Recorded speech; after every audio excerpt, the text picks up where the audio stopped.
Yeah.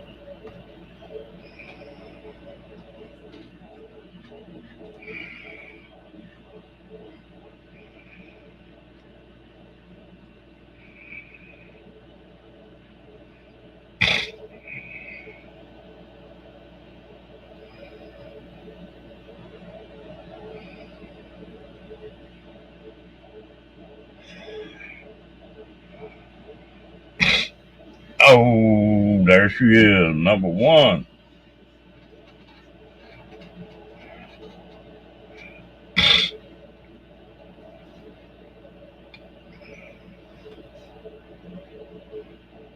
Yep. How you doing tonight, love?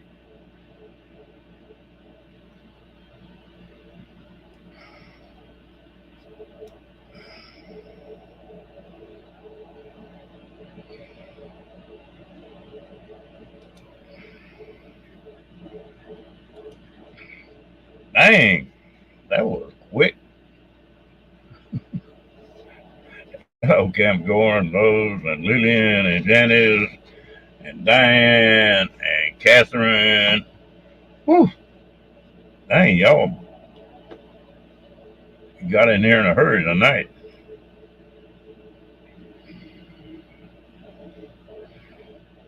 Y'all all doing all right?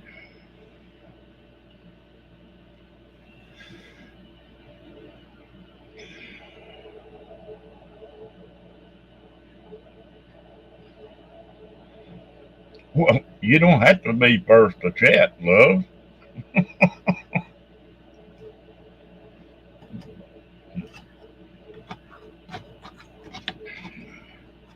Well, you first tonight. You gonna chat tonight, huh?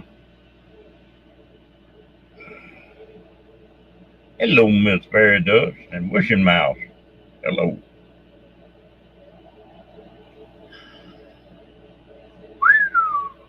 Dang, Lillian. Roy, I need all the help I can get tonight. I got a funny feeling. Hello, She Devil. Troy, how you doing, dude?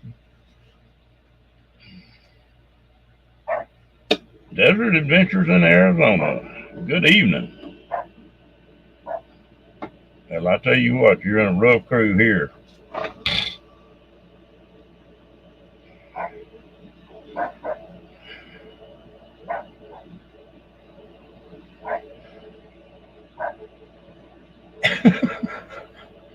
They let you in, didn't they, dude? I'm sorry, I couldn't pass that up. Hello, Tracy.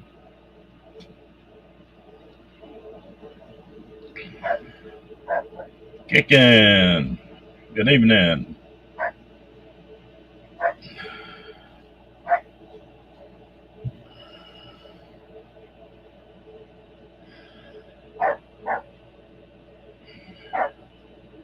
Well, I tell you what, I'm gonna have to ask Amy.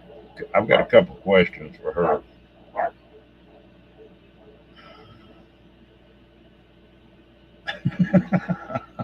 There you go.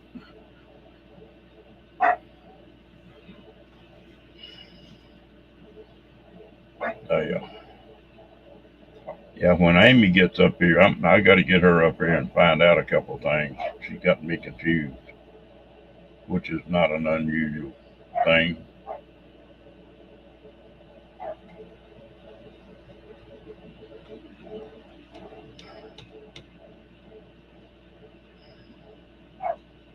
Yeah, Rocky's outside raising sand. I can't figure out what he wants. Go outside and bark, come inside and bark.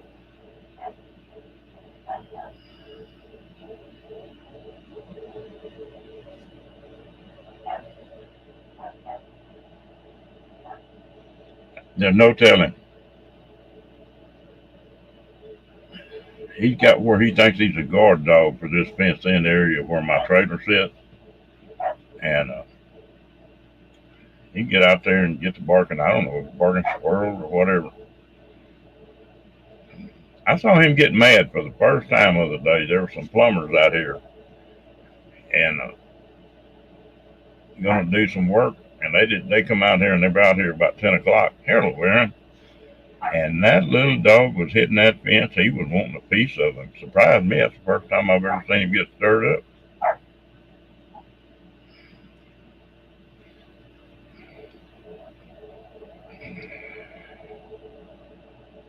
There's some other dogs that are about, I don't know, eighth of a mile from here, and you'll hear them barking. He'll bark back at them. That's not a stirred up bark there.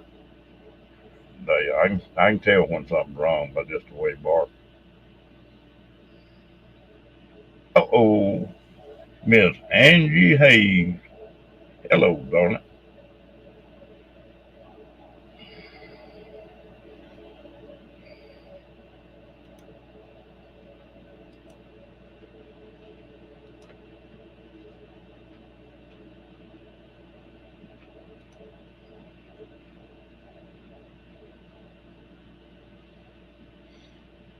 Oh, well, y'all all have a pretty good day today, I hope.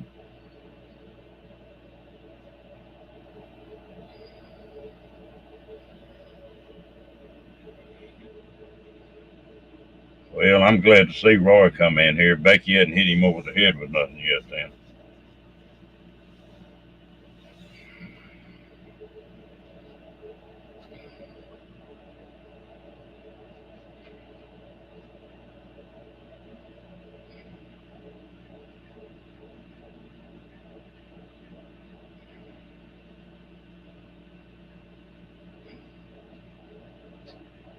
Now, who's going to come up tonight?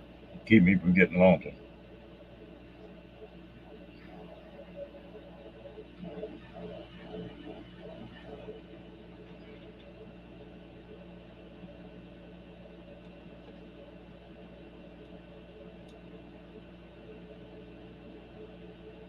Hello, Fairy Dust.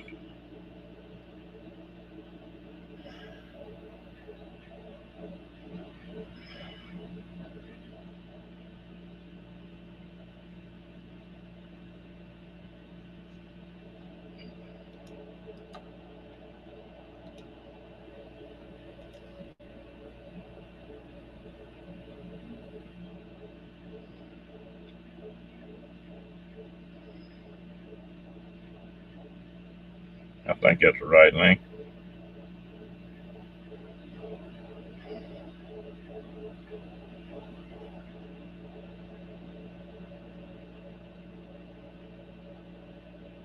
Aaron, you coming into a pretty tough crowd here.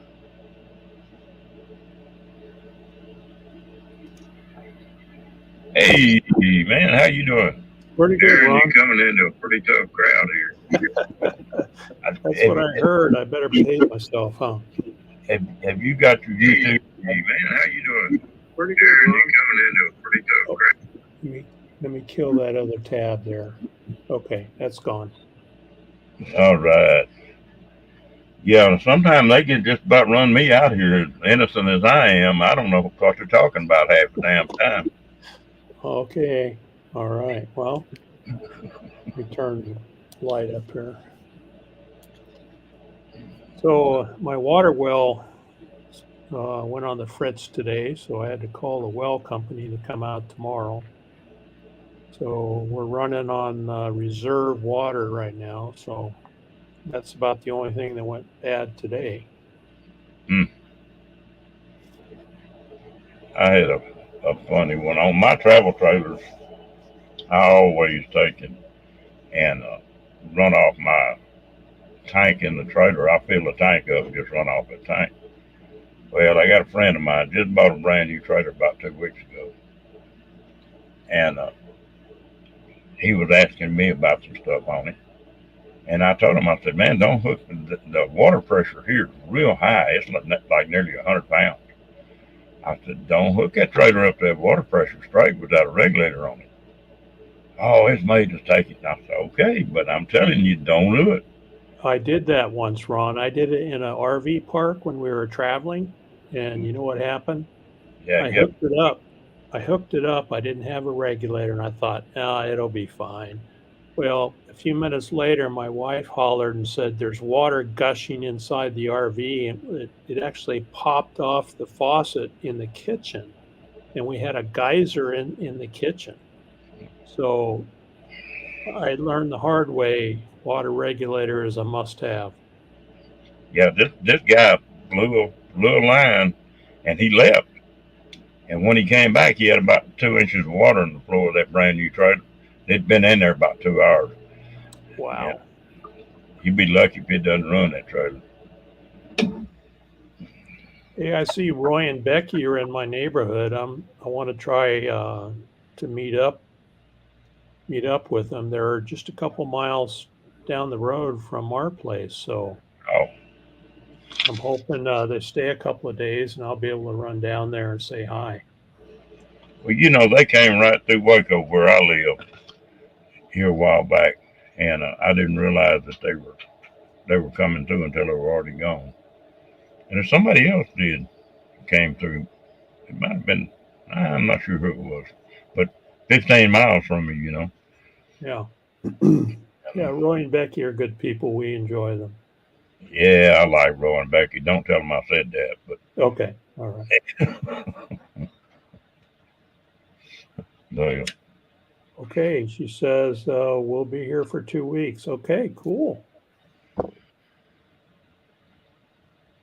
All right. Becky, if that's you still, let us know if you need water or anything. We can get that to you and anything else you need. But I'll come by there maybe Friday and see if I can find you guys. I know what your rig looks like. I'll cruise around and stop in and say hello.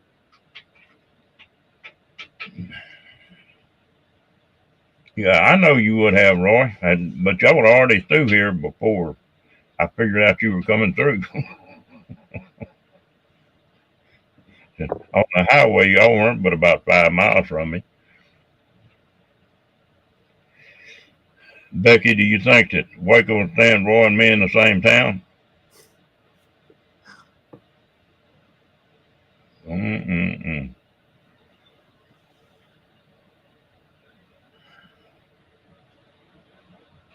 They, it's amazing the different setups people have got. From the back of a full-blown Class A vans, just amazing. Yeah, we did van life back in, gee whiz, back in the 80s. We were van lifers, did camping and traveled around the country and then went to, well, we were tent campers. Then we went to a van, that old Ford, 1987 Ford van that I built the interior on, and we traveled and camped all over.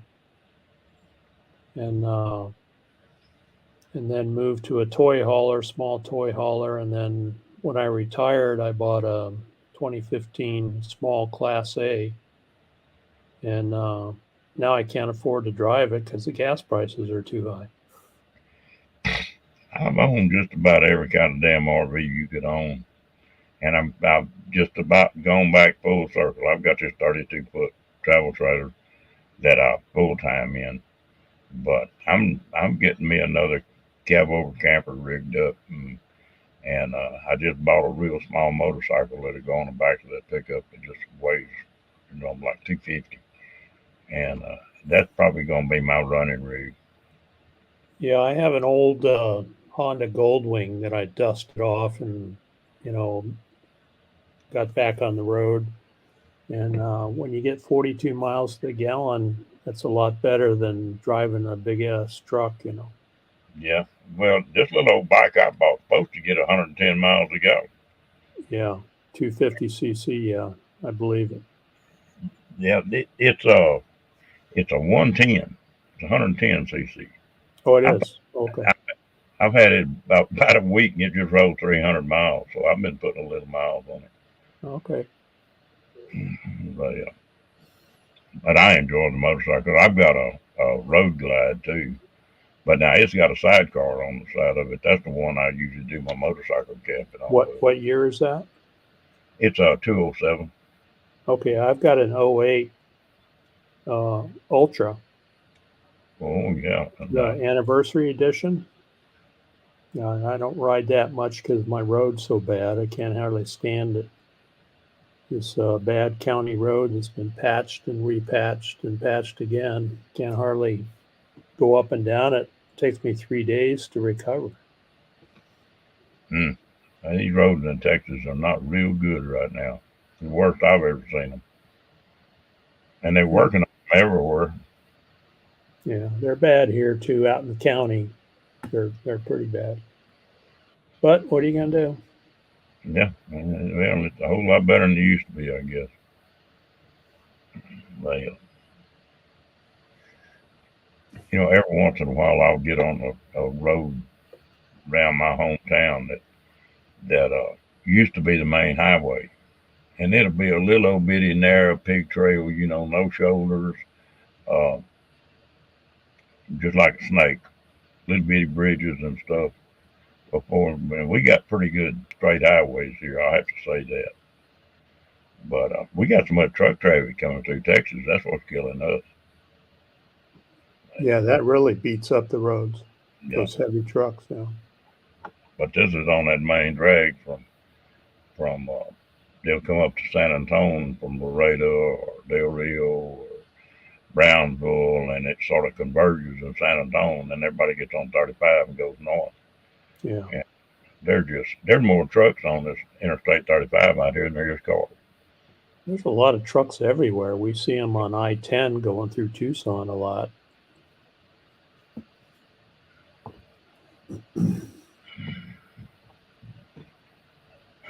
Aaron, you feel like coming up, bud?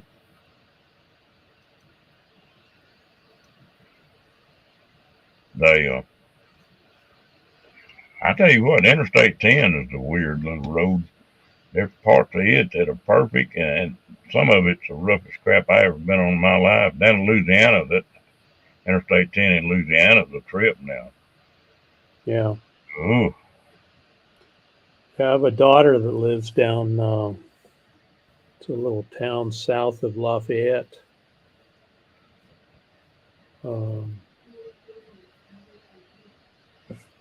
New Iberia. New Iberia is the town that she lives in. And we went to see her and our grandkids, not this year, last year, year before last. 2 years in a row we went down there. And we enjoyed it down there. Friendly people and first time I spent any time in Louisiana was we went to the Tabasco factory. That was pretty interesting to go through that. That's pretty neat. Most of the hot sauce in the United States is made right there. Yeah, they even grow their own peppers. They yeah. have their own fields. They plant, they harvest, and they actually age in big barrels. Pretty interesting place, well worth going. They age their peppers, and make mash out of it, and then now they have all kinds of different flavors they've done recently. Oh yeah. The last time I was down there, I had to go to Houma, Louisiana, which is right down on the tip. And I was going down through that sugarcane country and that pepper country, and there was a sign that said, "Watch out for bears." I thought, what idiot, that's got to be a joke. And then I just kept seeing them signs, and I asked somebody about it, and apparently there's a little swamp bear down there that was just about extinct. Now it's come back, and they said they're always getting run over on that highway. Really? I didn't know there were any bear in Louisiana. I didn't either. But plenty of bugs. Yeah.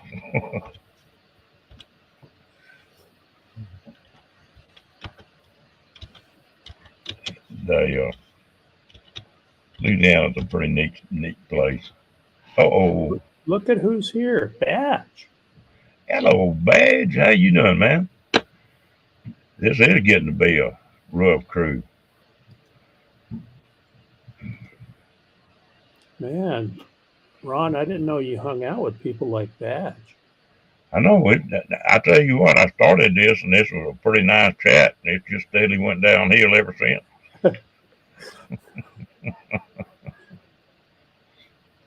No, we got some good people in here. We have a good time in here. Yeah, I heard you had quite the wild one a couple nights ago. Now, Oh, usually, it's almost 10 o'clock for me, and I'm lucky if I'm up at 9. mm, So I took an afternoon nap today. That's the only reason I'm up. So I decided to jump in and say hello. well, this deal here is it's crazy how this got started. I was going to come on and do one live a week for 1 hour, and I was going to put one video up, and that was what I planned to do. Well, since then, in the last 2 months, I think I missed one night that we haven't been live on here. And the damn live's been running 2.5 to 3.5, 4 hours Yeah, instead of 1 hour. nothing wrong with that if you enjoy it. Yeah, well, we've had a good time.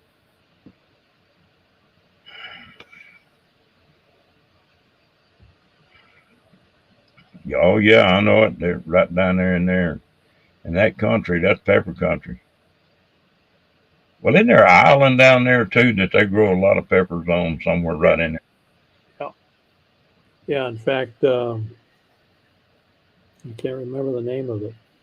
New Iberia? Yeah, New Yeah. Iberia is the town, and there is an island down there. We actually toured it because there's like a big, um, big area where they have all the old buildings that they preserved, and it belonged to a family down there. Huh? Yeah. My wife's trying to remind me of the name, but anyway, that was pretty interesting to see too. Apparently, that soil and everything right in there just grows them just right. Hello, Mo Bang. Hey, Tim. Well, Lillian, I'm sort of like Ray on this. I can't believe people come on here and listen to this stuff.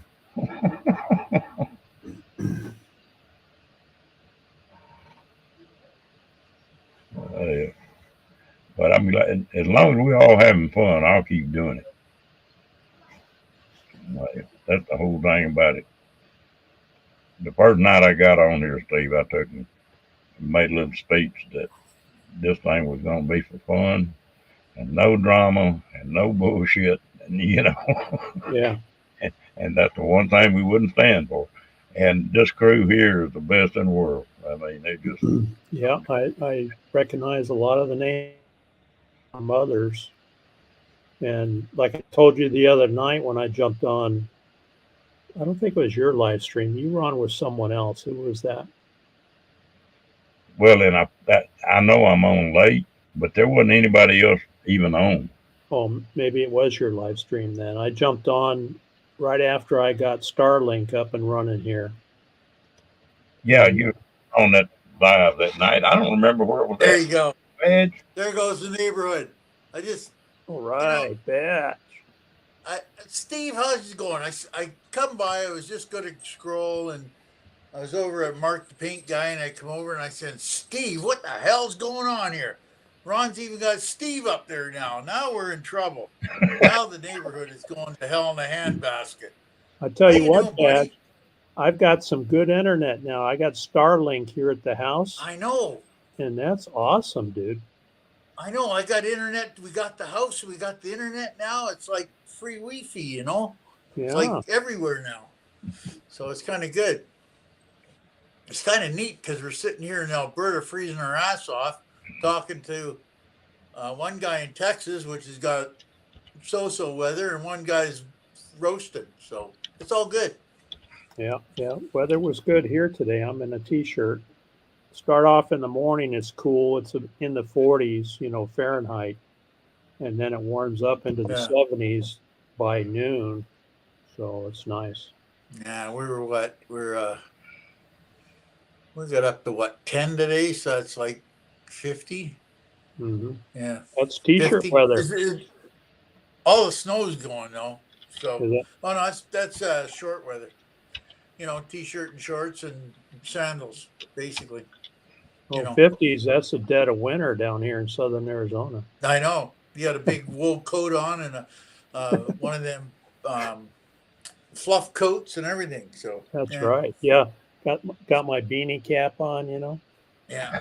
But I got a burst energy. I know you find that hard to believe, but I got a burst energy today, and I put the battery in the trailer. So that means it's in. I think it's inching close to the road too. Oh, Then there nice. was one. Yeah, there's Yeah. one tree that was in the way. I was scared I was going to hit it, so I cut it down. So yeah, it's all good now. So No, you it's got a plenty pretty. of other trees. Yeah, trees are not what they're all cracked up to be. You go down the desert, there's none anyway. So what's it matter? So Yeah. Well, they are some trees, but they're only about this tall. I know little ones. Yeah, the dog likes hiding in them. Yeah. Dog So got to get on his knees to hike his leg. Yeah. So, Badge, I've been following Paula pretty closely as you have been too, and she got the AMBLO running good now. She got a big bill I to pay yet, but she's well, having that's fun the down here in Arizona, and I'm really happy to see her having a good time. well, that's the thing about it is like this is a lifetime thing. Like a lot of people, like that's the problem with the people below 49. They don't they don't get the picture of it because see in Canada you freeze your ass off, right? Unless you're over with Chrome over in Vancouver, and up in the rest of Canada you're going to freeze your ass off. So to get out of that stuff and to go down to Arizona, that's a big deal. And the other thing is that where we have to go through a border and they say, oh, well, you need this test, you need this test, you got to have this, you got to have needles, you got to have yada, yada, yada. Like all my buddies down in Arizona, you know yourself, hanging around courts, I ain't getting a goddamn needle. What the hell am I getting that for? We have no choice. We don't have a choice. We have to get the needle. We don't have Yeah. a choice. If we want to go to see Steve or Ron in Texas or you in Arizona, we have to get the needle. You can't get around it. So, but the thing about it I'm saying is that the people in the States, if you're in Minnesota or Montana, you just jump in the car and go. It's not a big deal. But Right. see, for us, we don't have that option.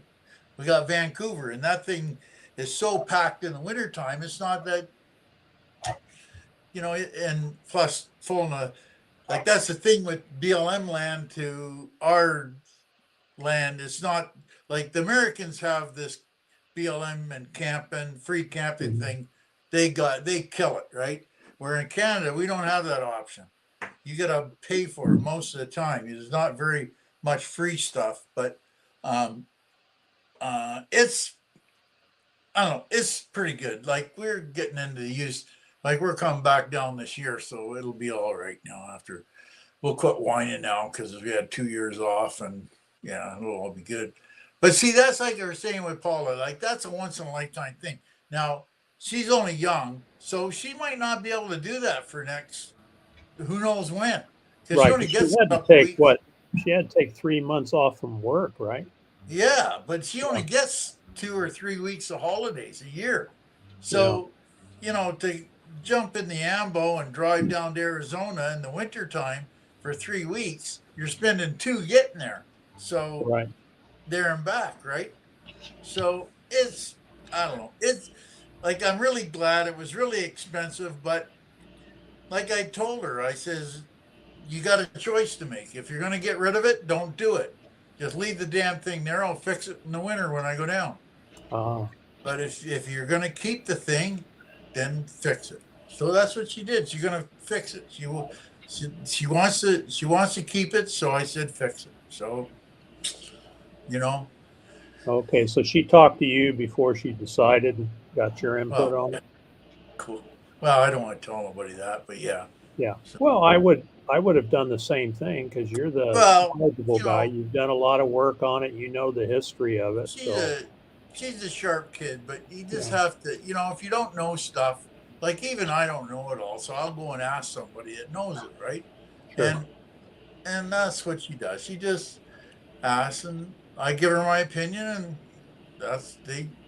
She says yes or no. I don't make her make a choice. I just say, this is what what you should do, or what you can do, or what your options are, or what, you know, because I didn't have a problem saying just leave the damn thing down there, and I'll come down in the winter and put a transmission in it. It ain't a problem. See, the problem is we can't leave it there, right?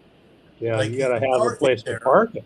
Yeah. Well, you can park it there, but you can't sell it there because you have to import the thing, right? You Okay. can't just say, okay, I'll sell it. The only way you can do is sell it for scrap. That's the only thing you can do. But you Okay. can't use a serial number if you do that. So there's a lot involved in it. So Right just before like, Paula left coming down, I told her, I said, Paula, you don't really need to do this because you'll never be the same once No. you make this trip. And well, she she said, knows that. Me and yeah, Al, now, like me and Al explained it to her, and like we spent a lot of time together this summer. Like we spent lots of time together, and I said, I'm not even going to tell you what's going to happen because you won't believe me anyway. Well, no, tell me. So I told her, I don't believe you. I said, okay, then that's exactly what I told you. So she went down there and found out it's exactly like she didn't believe that the people would be that nice. I says, oh yeah, they're nice. Believe me, they'll give you the shirt off their back, which blew her away. She didn't, she didn't think that would ever happen. But that's the way it is. That's the way the nomad thing is. Well, not nomads, they're just people with I call it people with the same thoughts, So I don't know. It's good to see her go down there because hell only knows when she's going to go down there again, you know. And now she got a boyfriend, and Neat's coming up, so it's like her life is totally blowing up and changed. It ain't even what one thing like it was before she left. Like we have there's three of them now. There's Chrome, Paula, and Saucy. And I'm not gonna find no guy, God damn it. I says, oh, you don't want to say that. You never want to say that. No way. I've been on my own so long, I don't need nobody. That all went by the wayside. So yeah, that was kind of funny. Yeah, I was camped next to Nate there at Box Van D's meetup. Yeah, he's an awesome guy. I never met him, but he's an awesome guy. He is. He's an awesome totally guy. awesome guy. I love And him. everybody took off, and we were heading home because we were having problems with our well on our property here. So after 5 days, we started packing up and heading home. And Nate was the only one left with his two dogs. So I walked over and made sure he was okay before we left the campground. Yeah, he told me about that. I laughed. He was totally floored by that. And that's just something that I do. You got to get out of your trailer once in a while. Yeah. Like we've done it to he a was lot out, of people down there. Yeah, he was out socializing. Yeah, he was out socializing, and that's where he met. We don't expect him to come out and drink a case of beer with us or anything, but come out and say hi, yes, I'm all right, and go back in. Yeah. Well, he had some. Johnny's Journey was doing some work for him, putting solar panels on top of his trailer and stuff, and he had some loose ends to tie up before he took off. But I just stopped in, made sure he was okay before we left the campground, and I got to really get to know him, for 20 or 30 minutes, just chatting with him outside his trailer. Great guy. He's got two beautiful dogs, and I'm really happy that he and Paula met. And they'll be. And the good part about it is, like, they got it really good because Paula's only like less than an hour from the border. Like, so if he has to go across the border, he can go to Plentywood in Montana, and it's like a half an hour or an hour, 3/4 of an hour from her place. It's not that far, so it's not that bad. And we know. Like me and Elle are from Ontario, so we got lots of friends and that live in Ontario that go back across the border like a freeway, right? And it's not a big deal. So, right. But he's never been to Canada, so it'll be an eye opener for him because everybody, most of the people in the lower 49 think we still live in igloos, which is not true. We live in holiday trailers, but not igloos. So, Right. Yeah. No, it'll be good. It'll be a good thing. When we lived in New Hampshire, we lived in Portsmouth, New Hampshire back in the 90s when I was in the Air Force. We crossed there, the border up, I guess it's Maine. We drove up to Maine and crossed over and just kind of poked around for 30 minutes, 40 minutes, and turned around and came back. That's the only time that we've been across. Yeah. You know, learning and meeting guys like you and other people like Paula and Karen, who's Paula's friend, and learning more about Canada and the land mass and where you guys live and how you Yeah. experience things is really opened my eyes, you know, to the country and the people up there. It's really amazing, you know, like there's like Karen, you know, you've seen Karen how was she called before? Exploring Canada. Yeah. Yeah, Exploring Canada. She does awesome work. she does. Awesome work. And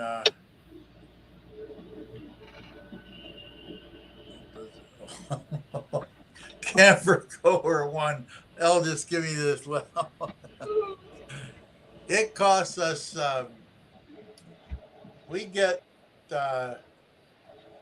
pulling the trailer going east.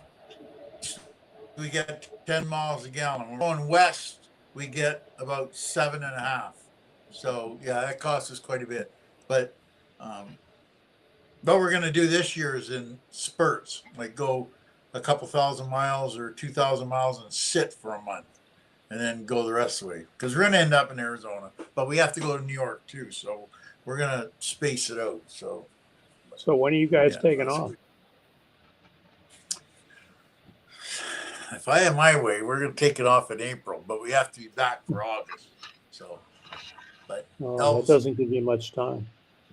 nah, we're not going to take off. We're not going to be south till October.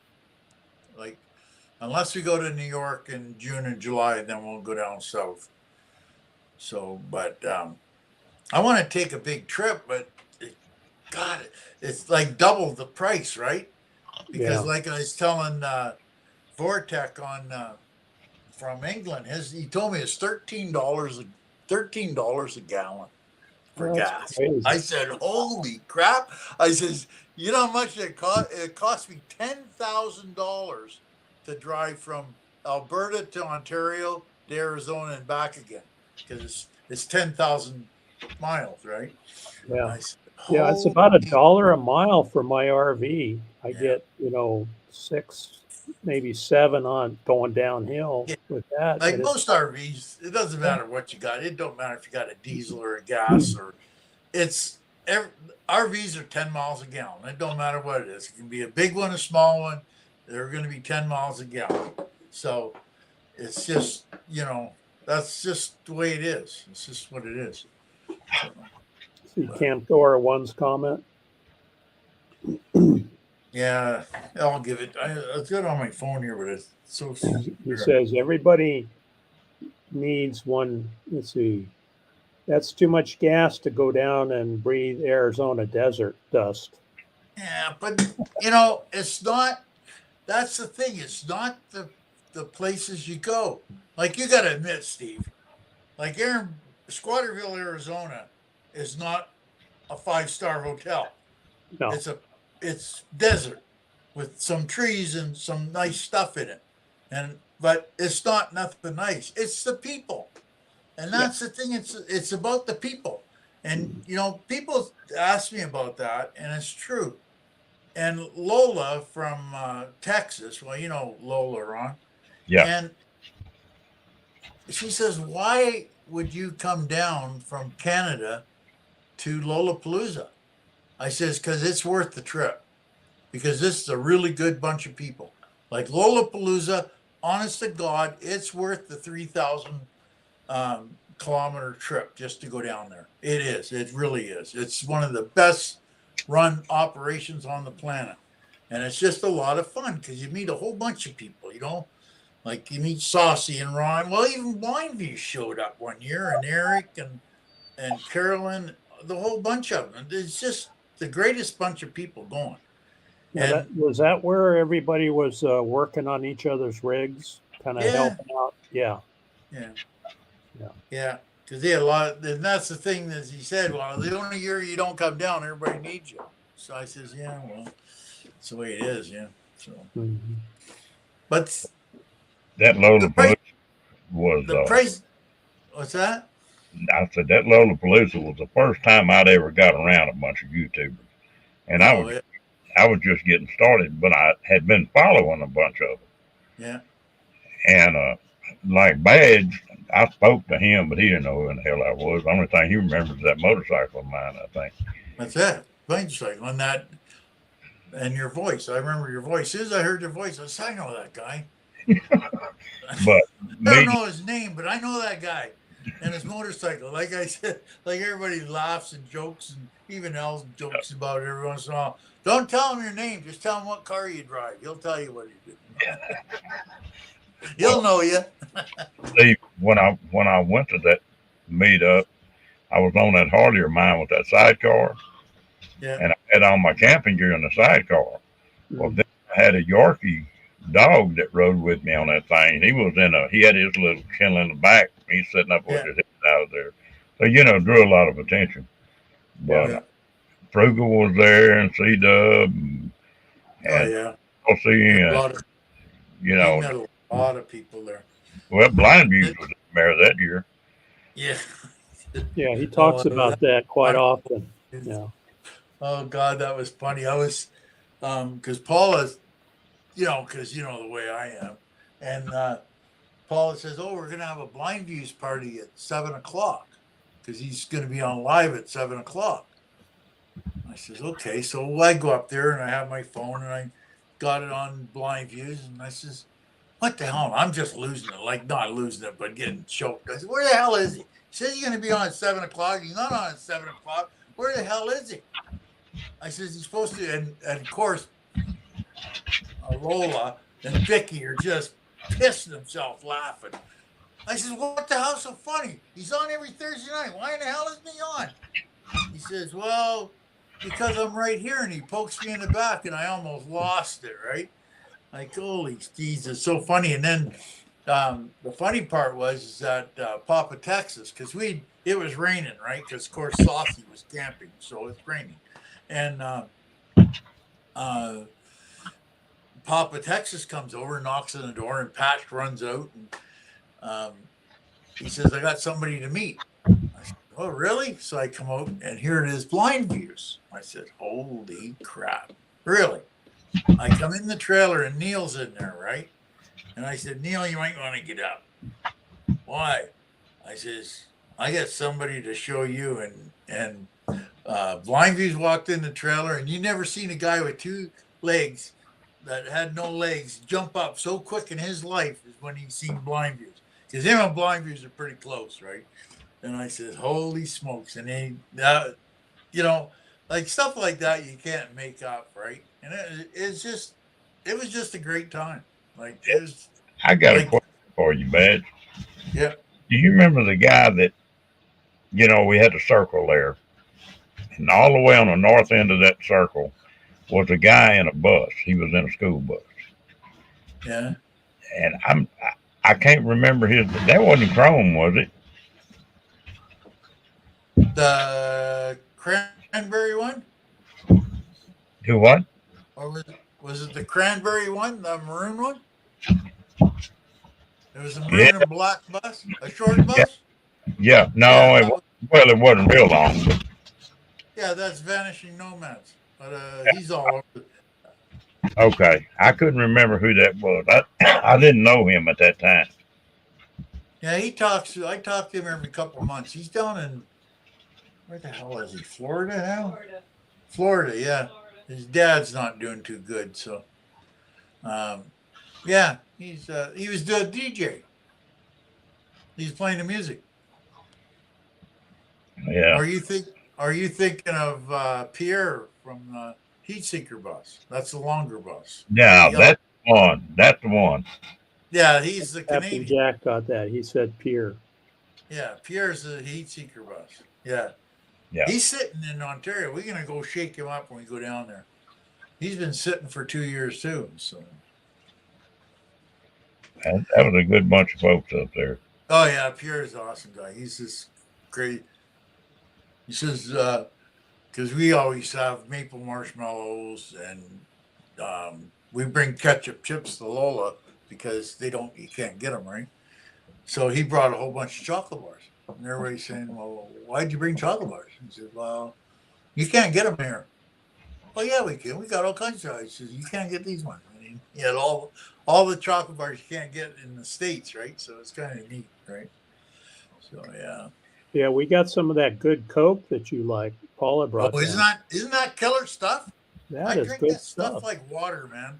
Like not in the winter, but in the summer, I drink a lot of it. Like every time I say, "So, well, I need some work done on my stuff," I said, "Yeah, okay. What do you?"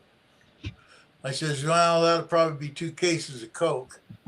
Oh, really? That's all? I said, "Yeah, 2 cases of raspberry Coke. You know how hard it is to find?" I said, "I don't care. You want me to work in your stuff? You'll find it." And so, yeah.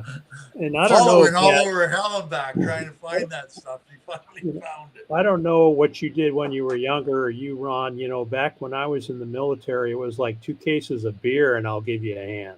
Yeah. Well, now it's like, now it's like 2 cases of Coke, and I'll help you out. Well, that stuff's the maple stuff I'm not too partial to. Well, maple syrup, I love maple syrup. But the raspberry Coke, well, they make it in the States, in California too. And they call it what the hell do they call it? Washington raspberry? Yeah. Oh. They got a peach one too. I wasn't too partial to the peach one, but yeah. You ever drank any of those Cokes coming out of Mexico bad? Yeah, that stuff's, you know why? You know why it's better? Is because the Americans and the Canadians have this stupid, they use concentrated fructose or something, and the Mexicans use sugar cane. That's why. And that's it. It does taste different, and it does taste different out of a bottle to a can. Yeah. Yep. When I was working for the electric utility, we were helping out the Mexican utility down at the border there in Sassabee, Arizona. And they brought some Cokes out and shared them with us. We had our lunch together right at the border, and they brought bottled Coke out. And boy, that was pretty good stuff. Oh yeah, it's like it was when we were kids. Exactly the same thing. Yeah. Exactly. It's the same formula, except they don't use that fructose stuff. They use sugar cane and the Mexican stuff. And that's why they sell it up here. You can buy it up here. Okay, I didn't know that. Yeah, that's what they told us, was it was sugar Coke. Sugar Coke is exactly what it is. Mm-hmm. I get it where you can buy it in Texas now. Just you know, you can find it. It's really good. Like you put that stuff cold, get it cold, and put it on ice, man. Oh man, that will just kick the shit out of a Ryan Coke. I'll tell you, that thing's super nice. I have a friend of mine that's got a Coke dealership, and I jumped him one day and asked him. I said, "Man, the formula on these Cokes," I said, "you get one of these small glass bottles, and it'll be so strong it'll knock your head off. And you get a king size bottle, and that tastes completely different. And you get a plastic bottle, that tastes completely different. And a can tastes completely different." I hate pop in a plastic bottle. I hate it. I hate it. I hate it. I hate it. I just hate it. You know what that guy told me? He said it's exactly the same formula. He said what it is, it's the pressure that can build up in the container. He said, like in small bottles, that pressure can get real high. And I remember when you were kids, every once in a while, you'd throw a Coke in a bucket of ice and it'd blow up. Yeah. The small bottles, they'd blow up, or you'd be sitting there and there'd be a Coke machine there, and all of a sudden they just start blowing up in that machine. And I would drag my ass across, my belly across the Arizona desert for 10 miles for a bottle of Coke compared to a plastic one. I hate plastic bottles. I just can't do it. Well, Tastes I like shit.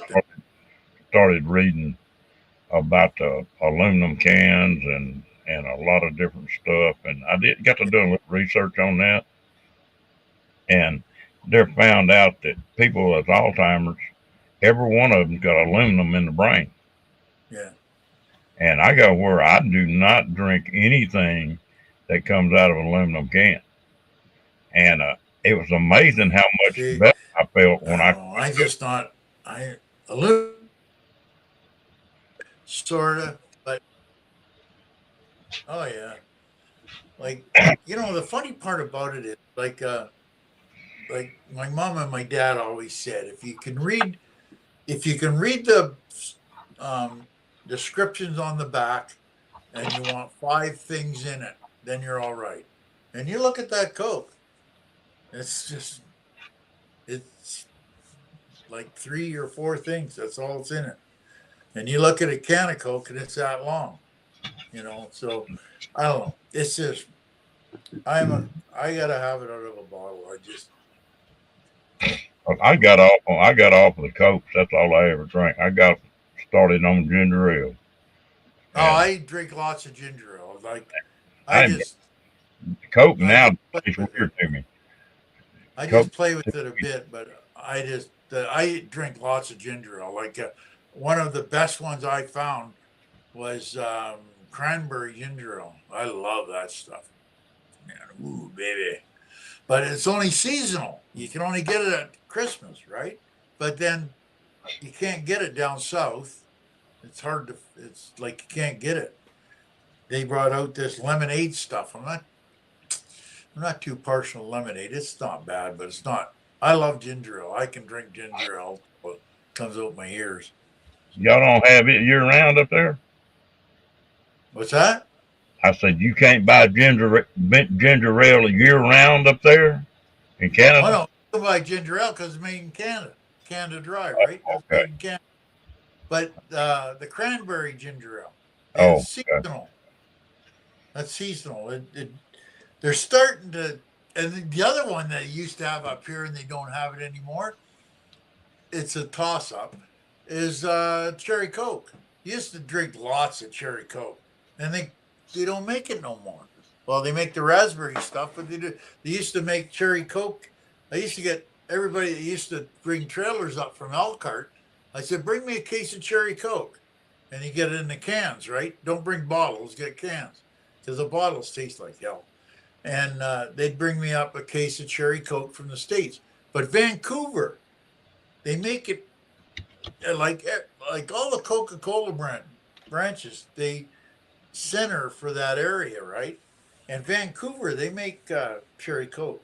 So you can't. I haven't seen it up here in a long time. So We still got it here. yeah, I love cherry Coke. I drink a lot of cherry Coke.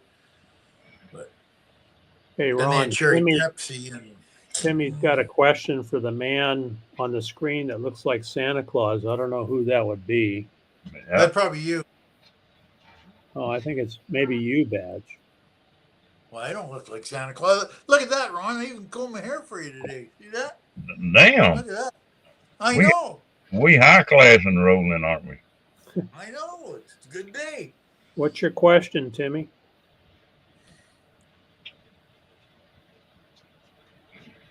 Let me see if I can find it.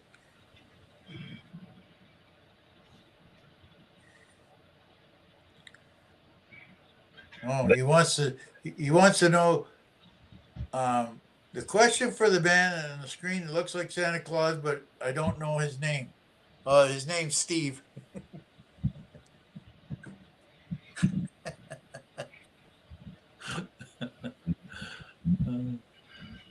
They talk about that Mountain Dew. They, I think, wasn't Mountain Dew the one that had the most caffeine and the most sugar and most every damn thing in it that you could get? Yeah. People really get hooked on it, boy. Yeah, I used to drink that stuff when I had to stay up all night during power outages. Go buy a bottle of Mountain Dew, and that keep you up for days. No, they had this stuff. It's called, but you don't like my energy drinks. I can't. Yeah. Like you just take a sip of that thing, you're up for 10 hours. Yeah. And it's funny. I was down in Black River Falls, and I go into the Flying J and get a coffee, right? And this guy comes out, and he's just this is like 5:30 in the morning, and he's just wired.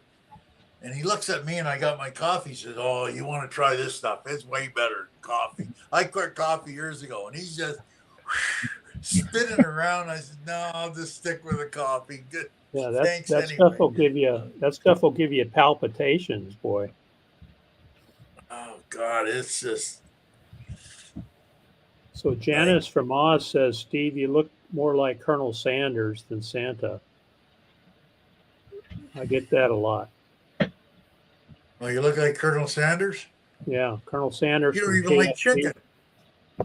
You don't even Yeah, like he makes chicken. it- Yeah, I like chicken. Oh, okay. There you go. Yeah, Tim Angel with a Ben Halo.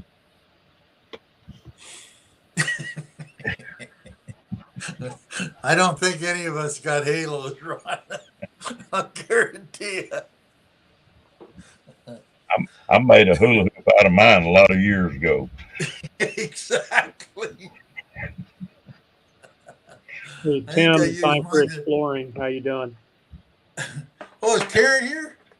Yeah, that's who I was answering. Oh, Karen. Boy, she does some good stuff, that Karen, man. Oh, man, oh, man, oh, man. Yeah. Well, I figured when the snow left, you'd probably load up and come on down and just stay up a little bit further north this year. She That was was- down. You wouldn't have to make a trip in the fall. If you just come on down in a month or so from now, where you just spend the year and Yeah. they can fly home for Christmas or something, where you beat that 6 month deal. After you stay 6 months down here, how long do you have to stay in Canada before you can come another 6 months? Well, you do the 6 months. Is what you do. You get in 6 months. So what we do is we'll leave in October and come back. We have to be back by the 1st April, and then we'll stay April, and then we'll leave the 15th of October, and then we'll stay until April again, right? And you keep it at 6 months, 180 days. The border don't say nothing to you. If you go 183 days, they'll give you. If you go over that, it's not a good thing. But if you stay the 6 months, you're just fine. They don't say nothing. They never say nothing to us. We just drive back like it's an ordinary road. Where are you going? Arizona. Okay. See you later. But there's not any length of time that you've got to stay home between the 6 months No, and when no. you just You stay can home, only. turn around. Well, no. It's not that you have to stay home. It's what it is you have to keep. You can only be in the United States for 6 months, and then you have to go back to Canada. Or what some people do is they'll go into the States for 180 days. But see, you got to be. The other thing is too, you have to be back every 6 months to get your health care, because you got to be back for health care, so that you got to, and plus you have to do income tax, right? So that's why we do it in April, because that's when income tax is due.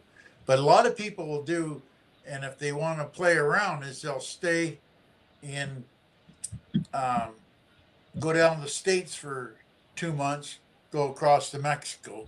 That cancels out the United States one, right? But then the only thing is that if they do that, you'll be over the 6 months when you get back to Canada. But it's all right, because it's all in how you say it. Like you'll say, okay, for instance, I'll go down in October, and in November we'll go to Mexico, and then we'll go, and back in April we'll go back to Canada. Oh, well, when did you enter the United States? November 15th. And it's April 1st. So they you don't stamp your passport or anything? No, you don't stamp that. And they because you went into we went into the States October, but that's not when we went because we left and went to Mexico. So when did you enter in the United States? The 15th of November. So it cancels that first bit out. So like a prime example was one year we went down and we come back for a Christmas party because somebody thought I wouldn't do it. So I did. So we drove back to Canada. And what we did was when we went back in April and came back to Canada, they said, when did you enter the United States? The 23rd of December. So they don't ask you, when did you leave Canada? They ask you, when did you No. enter the United States? Oh, Like, how long have you been gone? When, like, and the thing about it is they ask it, it's like your dad asking you questions about what, did you go out and drink? Or did you go, that's how they answer the questions, right? So you got to be very point and you never give no extra information, none whatsoever. Well, we sort of, no, they don't want that. We went in the 15th of November. And hey, then Badge, Tim is volunteering to finish your back wall there behind you. well, that's all done. Time for All we have to do is exploring. get Says, Carol to paint that now. oh, okay. That's done. That's finished, huh? Yeah, that's finished. You should have seen it before. I was quite impressed with that. Because it's funny that we were thinking about this, me and Al, and see, we did it all the way around, right? So all we have to do really is just paint the white parts now. It's not perfect.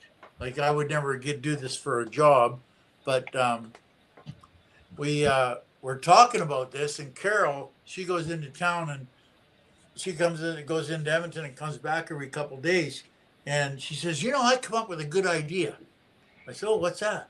She says, put these boards on the wall. And I looked at Elle and I says, well, you tell her what we're going to do.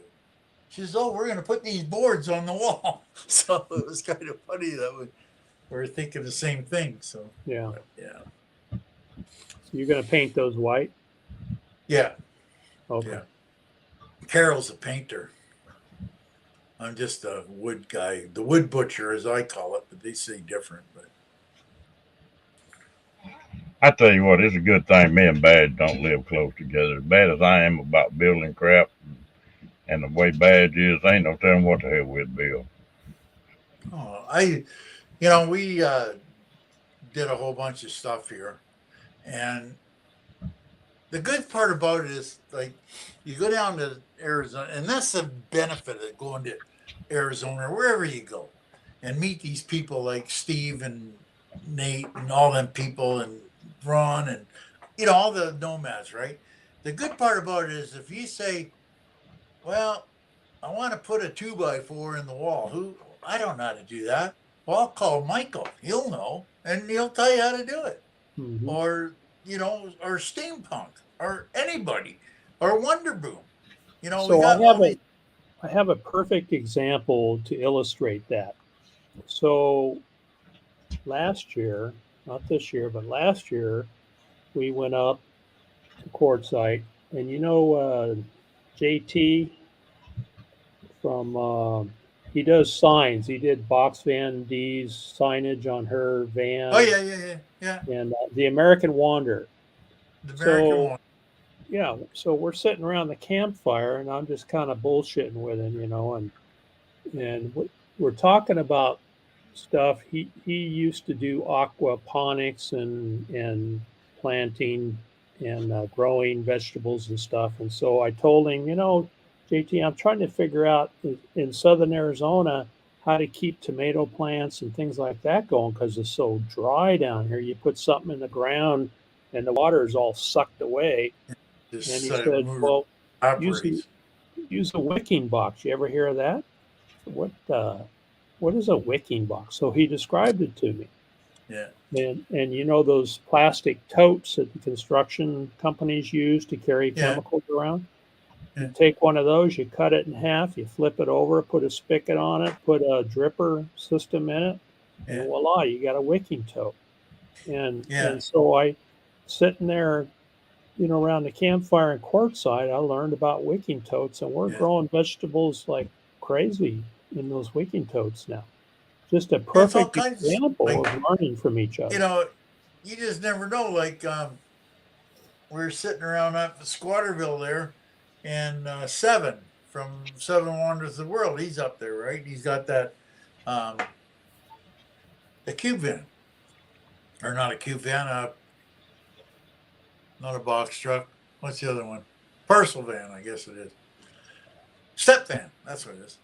And they're just sitting there, and I'm talking away. He's talking down. He says, "Yeah," he says, "I'm really worried about this killer dowel pin." She says, "What do you mean?" "Well, it's $1,200." I said, $1,200 for what? "For this killer dowel pin." I says, "I don't think so." He says, "Oh yeah, they want $1,200. They're not even going to do a dime less." I says, "Well, I'll do it for you. I'll cut the quote in half. I can't work in the States. I just say that. I can't take any money."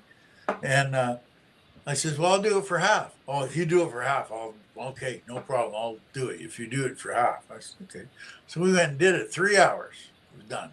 I said, "Now what are we going to do?" I says, "I got another 9 hours to burn up here. What am I going to do?" So kind of funny. Badge. And I was in the steel fab business. We built buildings and built everything in the world. And I used to get tickled that there'd be a new contractor come into town, and he'd ask somebody, said, "Who's the best welder? Who do I need to get with here?" And they'd tell him, said, "Well, if you want done right," said, "just get hold of Ron." Said, "He's not going to be the easiest cat to get along with, and he ain't going to be the cheapest. But when he gets through, it's right." What, And I always thought maybe that's a good reputation, and maybe it isn't. I don't know. exactly. That's like everybody says. "Oh, you get Badge to do it. Oh, he's an asshole." So what? He can still fix it. So, what the hell? That's what Yeah. counts. Well, Yeah. when you're running 10 or 15 guys, you don't have time to patty cake. No. Yeah. And it wasn't that I was hard to get along with. I just didn't have time to put up with any bullshit. No. And That's have it's guys got nothing. walk It's in, got nothing to do with it at all.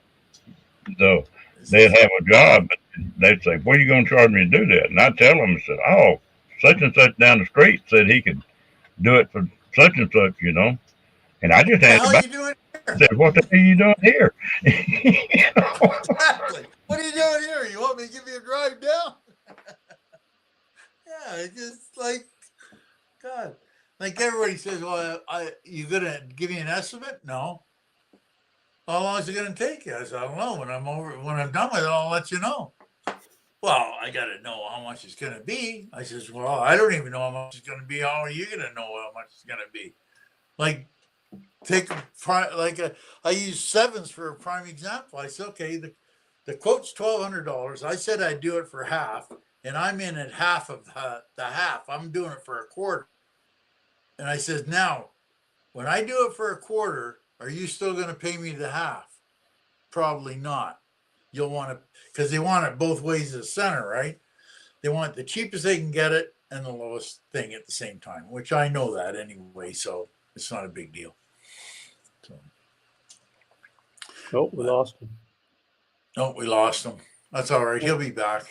Okay, what are we gonna do? We just take over this live stream and go somewhere else. Where should we go? I think we should run a lottery and get a couple GoFundMe accounts for both of us, and we can, Okay. you know, go off to Hawaii for a month or so. That's what I think we should do. Well, I don't know if we can go to Hawaii. We could get gas for our rigs, maybe. That's true. Yeah, that's what we really need right now. Yeah. Yeah, but that's I I'm hoping it won't affect us that much, but it's like double right now. So, I and know. Yeah. I don't know. We'll see. I want to see what it does first, because I know it makes a big difference, because I filled the Honda up and it cost me as much to fill the Honda up as it did to fill up the Dodge the last time. So Yeah, The good thing about it is we're not driving the Dodge, right? I'm paying to fill my motorcycle, which holds 6 gallons. I pay as much as what I used to pay to fill the car up. Yeah. It's Yeah, crazy. that's what because we're what, what are we, $1.69 a liter or 65 a liter now. So it's just around the $5 mark right now. So, yeah. I go to Costco. Last time I went to Costco it was $4.19 a gallon, and that's the cheapest you could get in this Costco, yeah, area. but then I'm talking Canadian dollars. You're talking American Yeah, too. yeah. So, it's like $50 for a Canadian. $4. No, what is it? I think it's 45 now. 46. I don't know. I never did the conversion or figured out how to do it. Yeah, the conversion is usually about a buck. What is it, L? 36? The difference in the dollar right now. Oh, it's around 36 somewhere. It was 39. 39. So for every dollar, every American dollar, it's worth $1.39 Canadian. So Okay.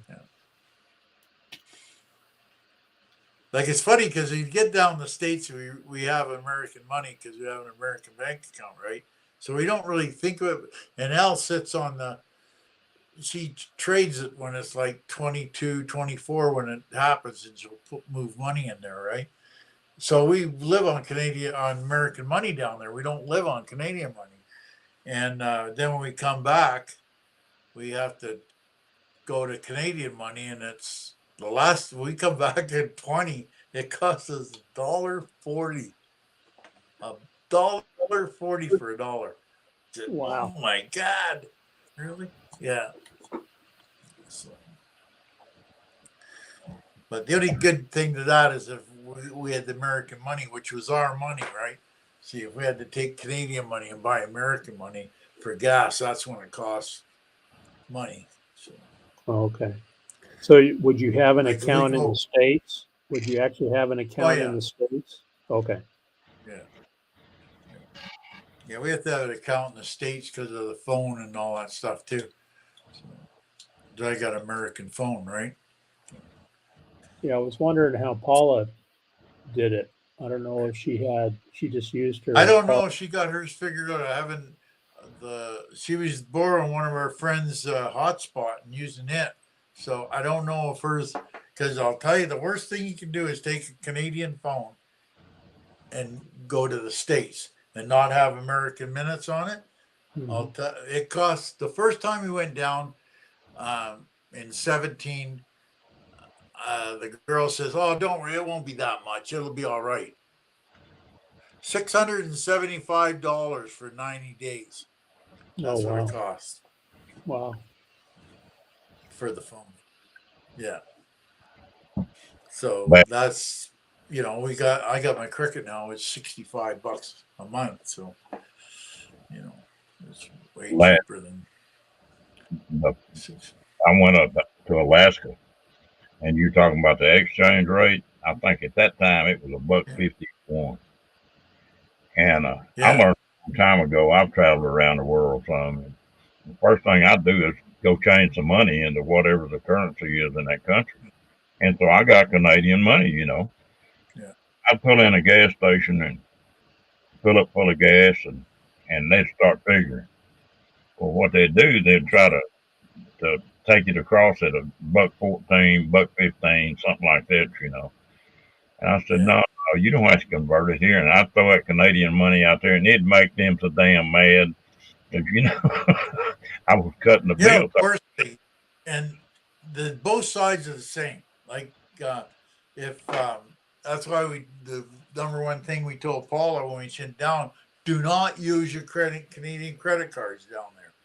I says because what they do is they'll take, say for instance, just for easy numbers, you go buy $100 worth of stuff, right? So to convert that to American to Canadian is $130, right? And they'll sit on it and they'll watch it for like a day or 2 days or 3 days, and whenever it's the highest, they'll move. So you're thinking that you're converting it at 34, and it could be 40, 41, 42. And they make millions of dollars doing that every year. So, yeah, that's the only problem with credit cards is they wait, and boom. So, And I'll tell you what, it's like I told you the other night, they do not like Texas license plates coming across that border. nah, there's a lot of stuff. They just like, and every border crossing's different. Like what you're talking about. Like I got it in Sweetgrass because we bought a Renegade, and I left Bristol, and I come across, and I was going to Winnipeg to Emerson, and Maureen said, "Oh no, you can't go. We haven't got the paperwork in the company's name because it's got to be in the company's name that bought the motorhome." I said, "Okay, well, I'm going to go across the Sweetgrass, and you get the paperwork in the morning." Yeah, okay. So I get the Sweetgrass, and they put me into the commercial. I says, "Well, I'm not really commercial. I'm just transferring this truck." Well, yeah, just pull over there. So they run me through the ringer. So I says, "What's going on here?" I said, "I've never had a problem before. And now all of a sudden it's a big deal." Well, I says, and then I go over to the motorhome, and here's like 20 or 30 people in it because he never seen one, right? It's like a $1 million motorhome, and they'd never seen it. So they all wanted to look at it, right? I says, "What the?" I said, "I'm going to tell you one thing right now." I says, "Who's the boss here?" He says, "Well, that guy over there." I said, "Okay." I went over and I seen him. I said, "I'm going to tell you something." I said, "You got 10 minutes, and then I'm getting out of here, and I'm leaving." I says, "Because this is bullshit." I says, "If you guys never seen a Renegade, go buy one." I says, "The guys are walking on the leather seats and all that stuff." I said, "I'm out of here." I says, "Well," I says, when I get back to Edmonton, I'm just going to phone Sergeant um, Olmsted, and we'll get this all for." "Oh no, it's all right. It's all right," because he's the guy that was in charge of the border for Western Canada, right? So yeah, it was like sometimes they just. And I says, "When I leave, you owe me one." Wow. I says, "You owe me one." I said, "This is bullshit, and you know it." So then that was July. In October, we had to go race in Rockingham, North Carolina. So we had a truck and a trailer.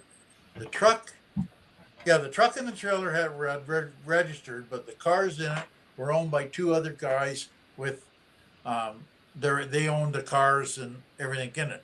And I didn't own nothing. Like this is just a freebie, right? So where do we go? We go into Sweetgrass. And the guy says, "Oh, what do you got here?" I says, "Oh, we got two race cars, and this guy owns one, this guy owns the other one. And I'm just driving the truck for somebody else." He says, "Oh, you have to pull over there the thing." I said, "No, no, no. You owe me one. Run my name and you owe me one." Oh, so he took our passports, come about 10 minutes later, come back. "Okay, guys, see you later." And right through, never even looked at the truck. They're nothing. So, yeah, but, yeah, you just. Well, I went to the crossing, going to Toronto a couple of times. I never had any trouble there.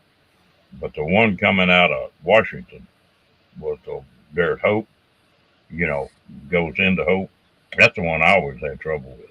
Yeah. Yeah. Blaine, Washington. Yeah. Well, the problem with that is that's a bad one because a lot of drug dealers use that. Like, a lot of drug dealers use this Blaine border crossing. You'd think they would think and use another one or something, right? But they don't. They use the same one all the time. And I don't know. It's just. So I get into Emerson one day, and there's this really gorgeous looking girl sitting in this thing, and I sitting down there. And she says, "Oh, what are you doing?" I said, "I transfer trailers, holiday trailers to Edmonton." "Oh," I said, "What are you doing?" "Oh, well, my boyfriend bought a car or she says, "We've been here for an hour and a half." I says, "What are you doing?" She says, "Well, my boyfriend bought a car in in uh, Bellevue, Washington, and we're trying to get into Canada. I said, where are you from? Victoria. And I said, don't you think that's a red flag?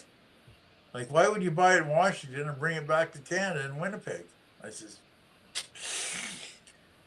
yeah, them guys up there, they're giving me some awful looks. I says, yeah, I imagine they would be.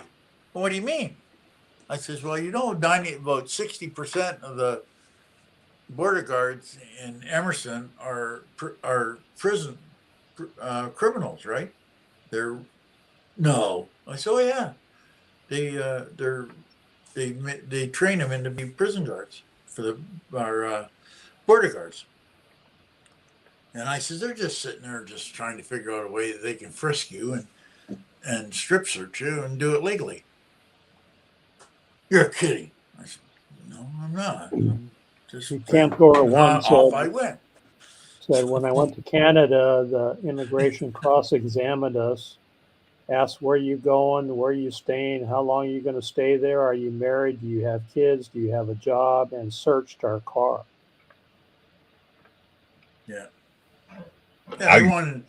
Always carry a shotgun through with me. And ooh, they didn't like that, but it was legal. No, You couldn't no carry, guns. you couldn't carry, No guns. carry a shotgun. But you can have guns though. That's the thing. Like everybody thinks you can't have guns. You can have guns, but they have to be all taken apart and they have to know about it. Like you go in there and say, "What do you got to declare? I got 2 shotguns. What do you want me to do?" Oh, you have to have all the paperwork. Yeah, I got all the paperwork. Where's all the bolts and all the ammunition? All the ammunition's in the back. The guns under the seat, and they'll say, "Sure, don't put it together. If you get it put it together, you'll be in jail." So, but they let the Americans take them up to Alaska all the time because you pretty much need one in Alaska. You can't go in Alaska without a gun. Well, I was headed to Alaska that time I went through. I had a little shotgun they call a snake charmer, and it's a cut down 410, a little bitty short gun, Yeah. And I had it broke open there at the border, and I got hold of that border patrol. I said, "Look, what's legal here? How can I carry this damn shotgun? Can I carry it loaded? Has it got to be taken apart?" And they couldn't answer me. And the shotgun, they picked that shotgun up like this, like it was a damn snake. Oh yeah. They were scared to death of it. It was hilarious.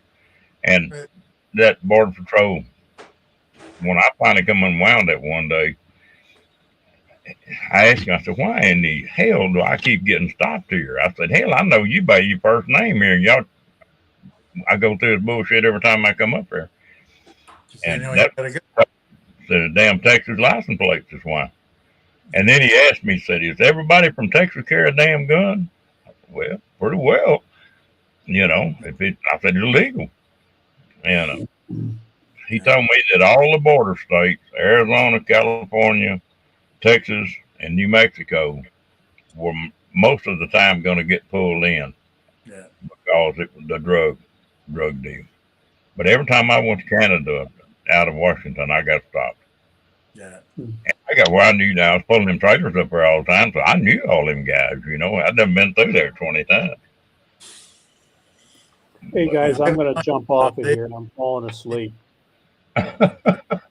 I've been lucky that they haven't bothered me much at all. So, and that truck is loaded right to with all the tools and everything, and they never bother me.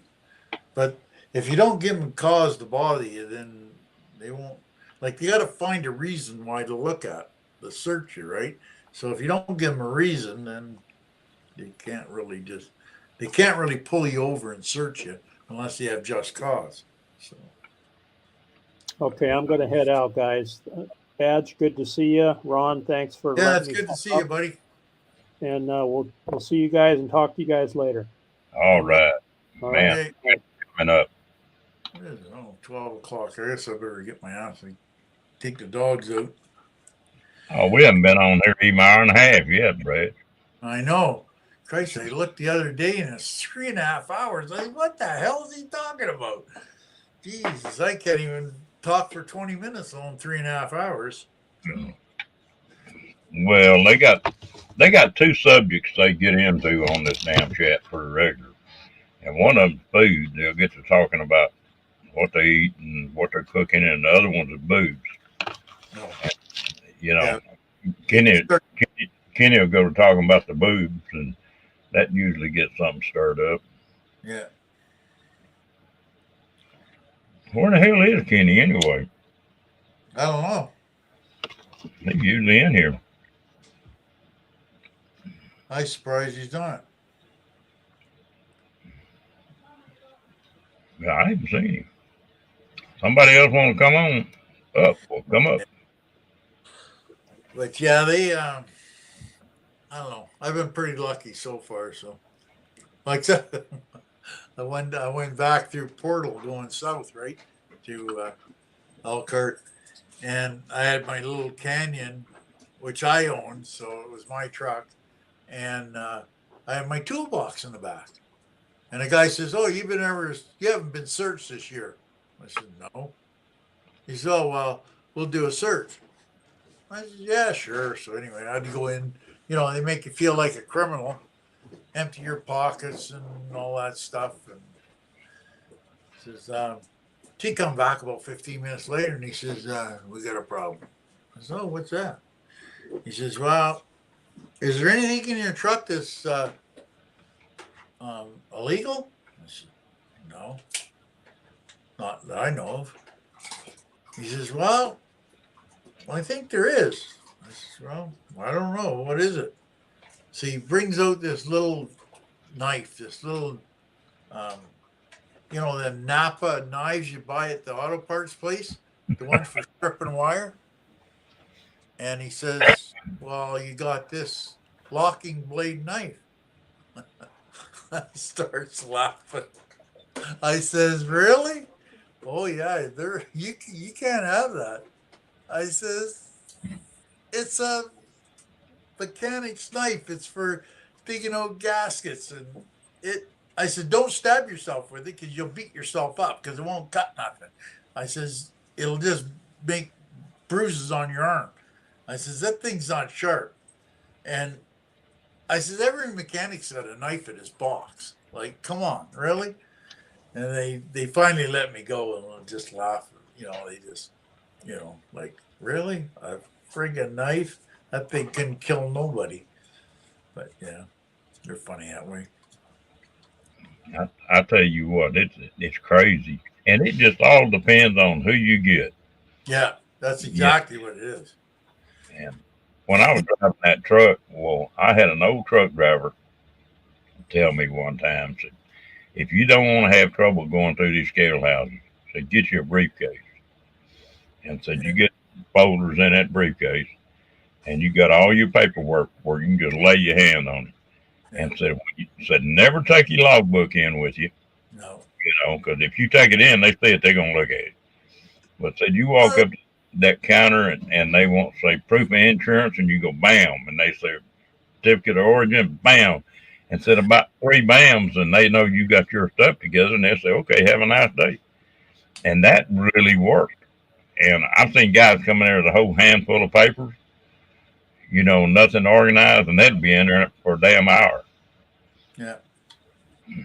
But you look at like what goes on with the truckers. They'll go in there with their logbook. "Oh, you're a speeding." "What do you mean I was speeding?" "Well, you went from point A to point B, and that's speeding." And they give them a speeding ticket.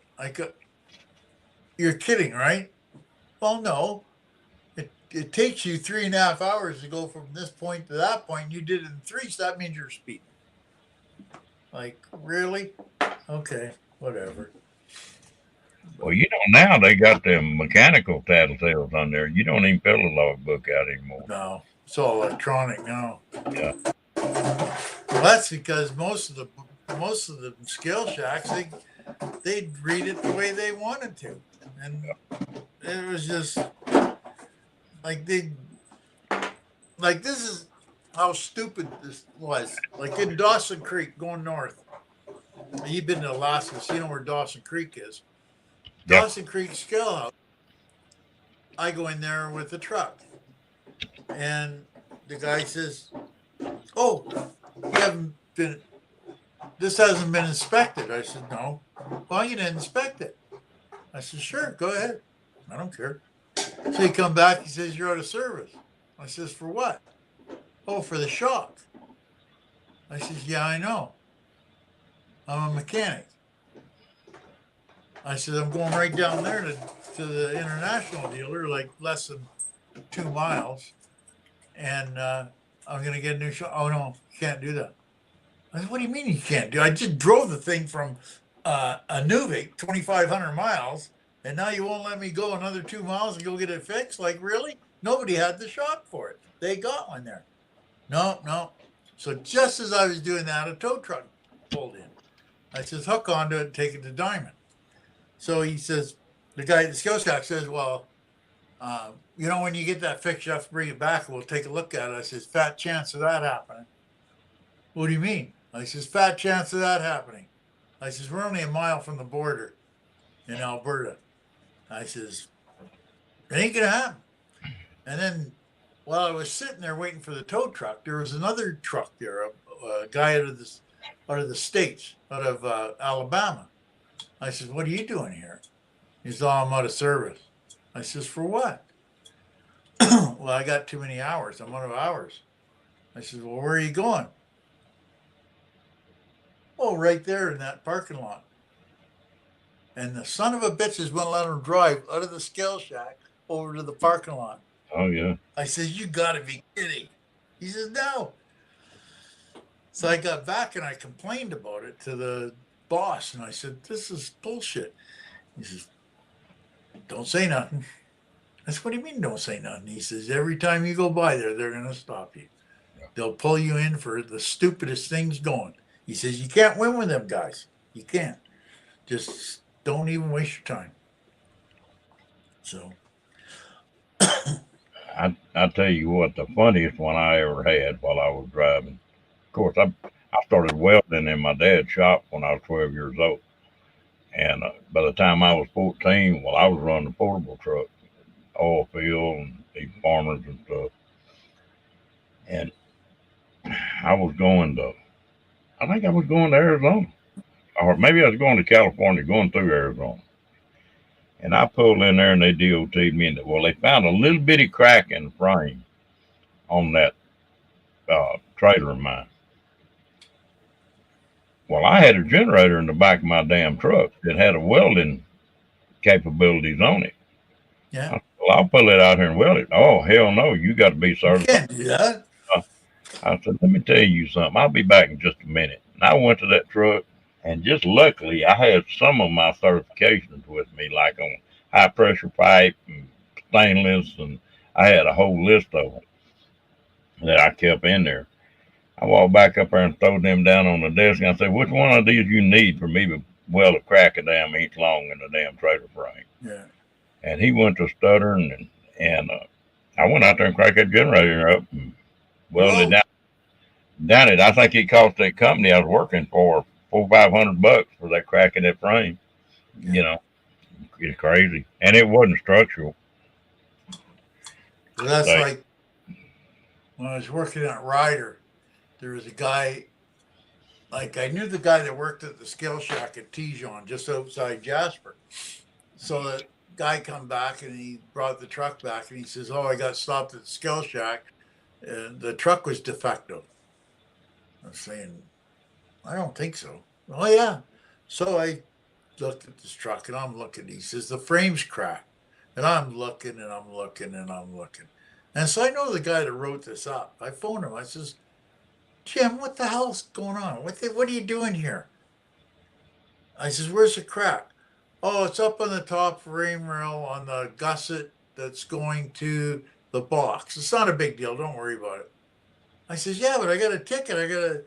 Or a pink slip. I got to make a work order up and go through it."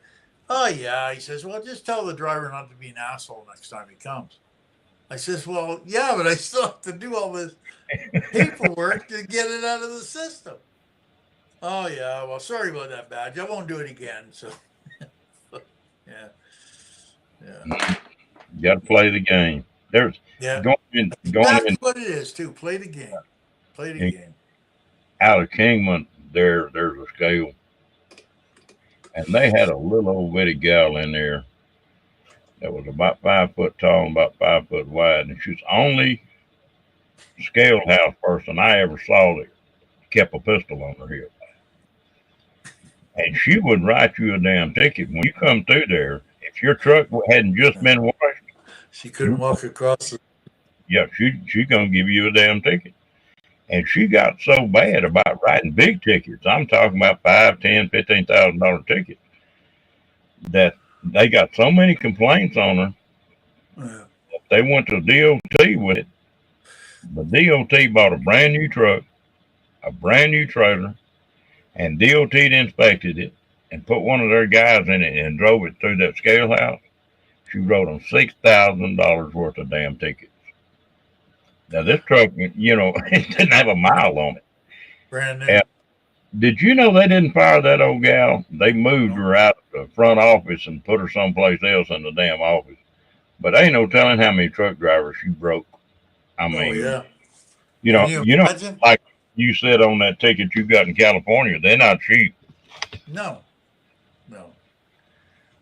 Yeah. That was an eye opener, that one, boys, I'll tell you. I had a good time delivering them RVs, but you can't do it and make any money anymore. No. It's so cutthroat now. They want it done for next to nothing now. Well, they haven't. That's been about 10 years since I did that, and they haven't went up with 2 cents a mile, I think, on pulling a trailer.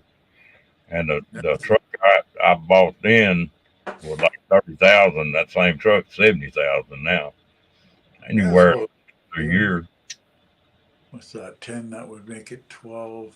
Yeah, it's about 07, 06, 07. I was hauling them stuff back. So. But the only thing that was good about my deal on that, I went from, they had 2,500 drivers in that company, and I went from number 2,500 to number 9 in a year. Yeah. And I was used to running my own business. I mean, you know, and I wasn't doing nothing special. I just tended the business. Yeah. Well, that put me up to where I could book a load anywhere I wanted to book it. Any load that came up, I could look at on the computer and I could book it. And I could book it 3 or 4 days ahead of time. Well, that'd be all right. So me and my old lady would take and well, she wanted to go to Arizona or Yuma or, you know, down deep South Texas or like go to Tetons. She wanted to do that one time. And we'd drive out there and drop everything. And then we had a week to 10 days to get back that you didn't have to be there. So I put a cab over camper on the back of my pickup and we'd go drop a trailer, get paid for it. And then we'd camp all the way back across the United States. I've been in just damn near every national park there is, and I've done a lot of traveling, and it was a good deal for that.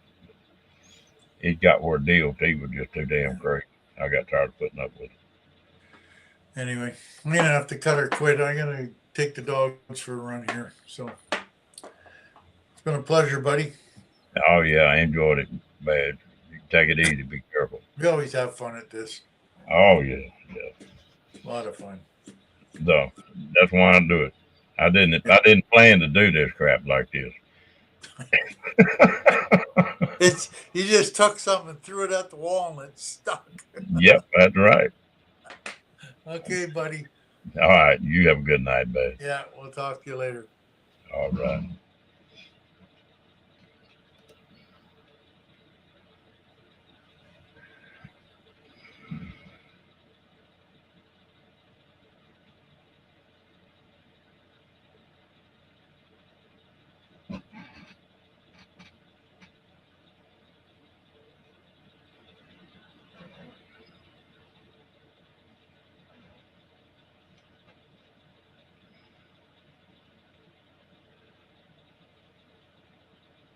That Bad's a good dude. He'll help just about anybody that asks.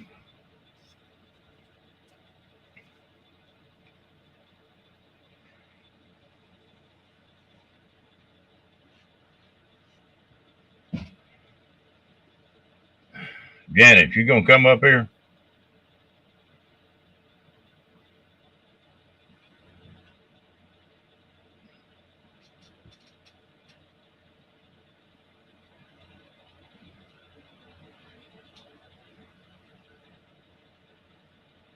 And where's Kat at? I haven't seen her in a few days.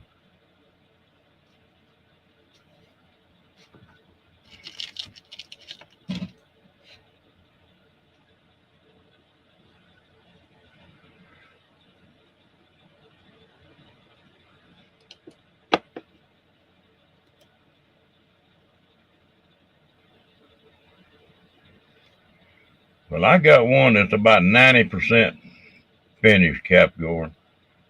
It I've got all the outside shell done, the jacks on it, the back door in it. I like putting the windows in it, and done a little bit more wiring. It'll be usable then, and then I'll finish it up as I'm using it.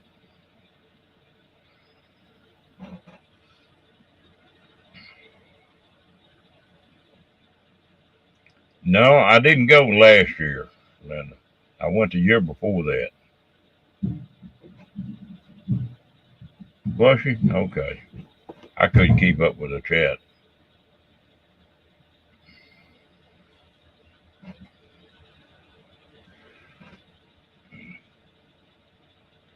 No, Badge is a class act.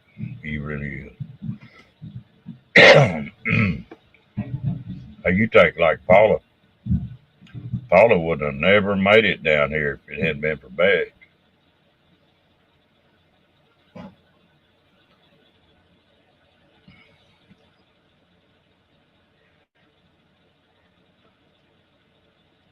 It's for a half-ton pickup. Yeah, it's for a full-size pickup. I've got a half-ton Chevrolet Silverado. You know, there's really not that much to them things. It just takes a little bit of work to do it. Yeah.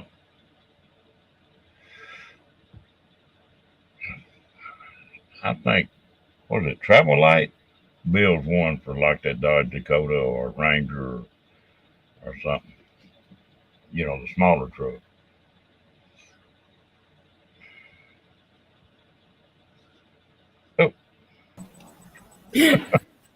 I've been sitting here since you asked. Yeah, I didn't even look back over there. I'm sorry, Janet. That's all right. There you go. I sent you a couple of messages. Now, I sit there and looked up at my comments on the side, and I didn't see anything on them. Oh, it doesn't matter. But you can't comment on that side deal unless you're in chat, can you? Only back in YouTube. Well, now I don't even have. I got YouTube open, but it's on another screen. I'm always StreamYard. I can private chat you here in StreamYard, but yeah, that's only if you got private stream open, which you'd be reading the comments. So yeah, so it's good to see Badge. Yeah, he always has some interesting anecdotes to tell us about.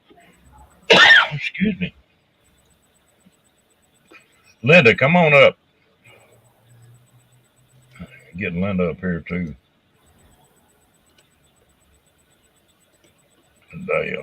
So you had a pretty good day?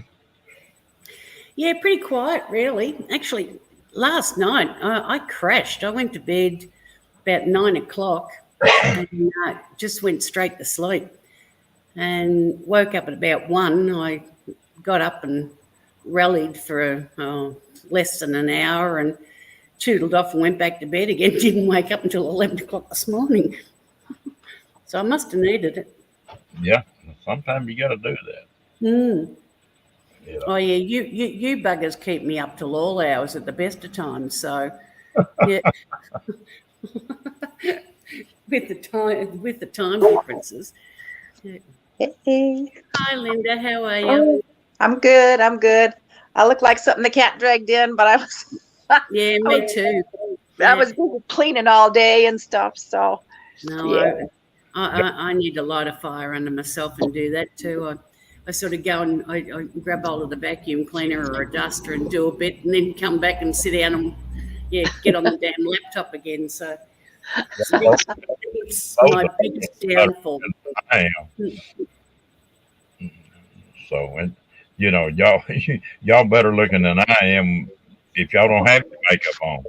So, Yeah, I don't have makeup on. I have my I was gonna say I have a pair of reading glasses around because I can't see nothing because I don't have my glasses on, but my regular glasses, I can't see through this part, but I look like this and I can see. No, Because I got bifocals, you know. I went and yeah, make me I'm a in reverse. glasses that's got an 18-inch eye relief, and it's just the bifocal for Mhm. computer or that kind of stuff. It sure does help. Yeah, I tried the lenses that were, I think they're called transition, but my brain doesn't think like that. You know what I mean? I can't go from one to the other to the other. You know, maybe if I was younger and I had them, but I can't. I can't now. You know, it's just not it's not in the program up here anymore. Them You damn know? things. Be drunk. I'll be stepping 2 feet high when I try to walk with them things on. Right. Well, yeah, even with just like with the regular bifocal, sometimes if you don't be careful when you step, you think that it's closer than what it is, you know? So I do like a lot of this stuff. Yeah, yeah. So, I've got yeah, I don't know if I told you, but all the Reflectix that I put in my cap of my truck, it all fell. mm. You glue it Yeah. in, just press it in, or what? Huh? You glue it in, or I just pressed it in, but then I put it in on the sides too. And I thought maybe, you know, it would stay up. But what happened is the little light that's up on the top of the back, um, I took that out because I put that Henry's in it, you know, to seal it really good. And I didn't put the light back in because the light was kind of broken. And so I just put a piece of tape over it, you know, that like reflector tape where it's half red and half silver. And I put that in there. And the air came through the tape and just dropped it. And then it got a little warm out the other day and it just went bloop, right to the floor. So I think what I'm going to do is I'm going to take all the rest of it off the sides and pull it out. Then I'm going to take it over to my friend Lewis's house. We'll take the cap off, put it on the ground again. And then I'm going to take some like 2x3s and I'm going to cut them and I'm going to put them like maybe 1.5 feet apart and I'm going to glue them on there. You know, get some of that real heavy glue from like Home Depot and I'm going to glue them on the roof. And then I'm going to take and put insulation in between and just do a little bit of glue throughout it and just press it up there. And then I'm going to go and get, Better I yet, don't know if I'm going to put the Linda, Reflectix on it, but I'm going to put some material up there. Have you ever seen the girl, I think it's called Girl in the Woods? She's a YouTuber. She built out the back of her truck and it looks really good. Go watch her sometime. The Girl in the Woods. You'll see the back of her truck where the tailgate flips down. She's got wood right there. It's 2 doors that open up, you know? So it's really cute. And she's got a window on one side and then a window going around on the other side sideways and one going long ways. And yeah, she just has it like a little apartment. But she's got a bigger truck than I do, but I kind of want to do the same type of thing so that I can close and lock the door, or I can still pull up the tailgate and then close and lock the door on the inside. And you're not even going to know I'm going to have another door on the inside. have you You know? seen Better than glue, Linda. Why not consider double-sided tape? I tried that, but it doesn't stick because I put Henry's on it. I put this, it's called Henry's Tropicool. And what it is, it's like you paint it on and it's like a silicone. So it seals it all up so you don't have any leaks. And nothing sticks to it except for if you get the really strong glue, or if you use silicone again and stick it on there. You know, silicone will stick to it a little bit when you put it onto silicone, but just the two-sided tape doesn't work because I tried it. Yeah, the only thing I'd be concerned of making it a permanent fixture is if you had any degradation with the Reflectix. You know, if the casing on that broke down, you're going to have to make a hell of a mess to replace it. That's all. Yeah, that's what I was thinking, but that's what I thought. If I put the strips of wood up there, then I can pull the Reflectix up. Maybe I can put like regular insulation up there, and then I'll put the Reflectix over the wood strips, and I'll staple it on. Mm. You know, Yeah. that might work. So I have like a double little air barrier between the roof, the insulation, and then the Reflectix. And then, well, the way the girl in the woods video did it, she put really nice like material up on the top, and then she made curtains to match. It was so stinking cute. Yeah. It was like, man, I told that girl, I said, man, you are one clever chick. Yeah, because particularly with your roof, you know, with your variance in climate, you're going to get condensation. Yeah. So, yeah, you're going to, whatever you do, you're going to have to take that into consideration. Yeah. Well, and what I wanted to do was I wanted to, like I seen this other video where this guy, okay, like, you know, where where your tailgate flips up in the back. Okay. Well, he had flipped his tailgate down. He put a piece of wood across that bottom. And then when he flipped down the glass hatch, you know, the top part, it kind of sealed it off a little bit. And then he put like a little seal around the edges. Well, then he cut a hole in it on the bottom side, and he put like a window air conditioner in it. And then he put like a little piece of wood, like a 2x4 underneath it, just to prop it up just a little bit. And then all he had to do is either run his generator or plug it in if he was at a campsite. And he had AC. What? You know? Have you got a fiberglass camper or aluminum camper? A fiberglass. Why did you want to insulate it? Because I thought, you know, because the last time that I went to Quartzsite, well, I was with Kenny, but, and we were at the motel, but, if I go camping, what I've learned is that, you know, even though I've got my big RV, my generator doesn't work on my big RV. I have a little buddy, but because I have asthma, I have a hard time with the fumes from the little buddy. So I really can't, I'm not really comfortable with it, you know, and it's really cold in the camper. And when I went to Lollapalooza last year, I took my Prius and I put the Reflectix all in the windows, and I didn't camp in it because my friend, I picked up my friend Shelby in Oklahoma first, and then we went back down to Texas.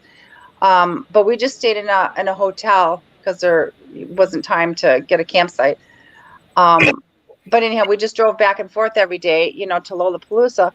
And then on the way back, I went straight out Highway 40, and I got up to Flagstaff. Well, when I got up to Flagstaff, it was like, oh my gosh, it was probably like, I think it was like 26 degrees. It was really cold up there. And my daughter and I had some 3-inch foam mattresses that when I pushed down my seats and push them forward, I put a piece of wood in between where the seats in the back are to make it flat. And then I put my 3-inch foam beds in the back of the Prius. And I throw a bunch of wool blankets in there and our pillows, and I put the Reflectix up. I turned on the car, I heat it up real quick, and that kept us warm until like 5 o'clock in the morning.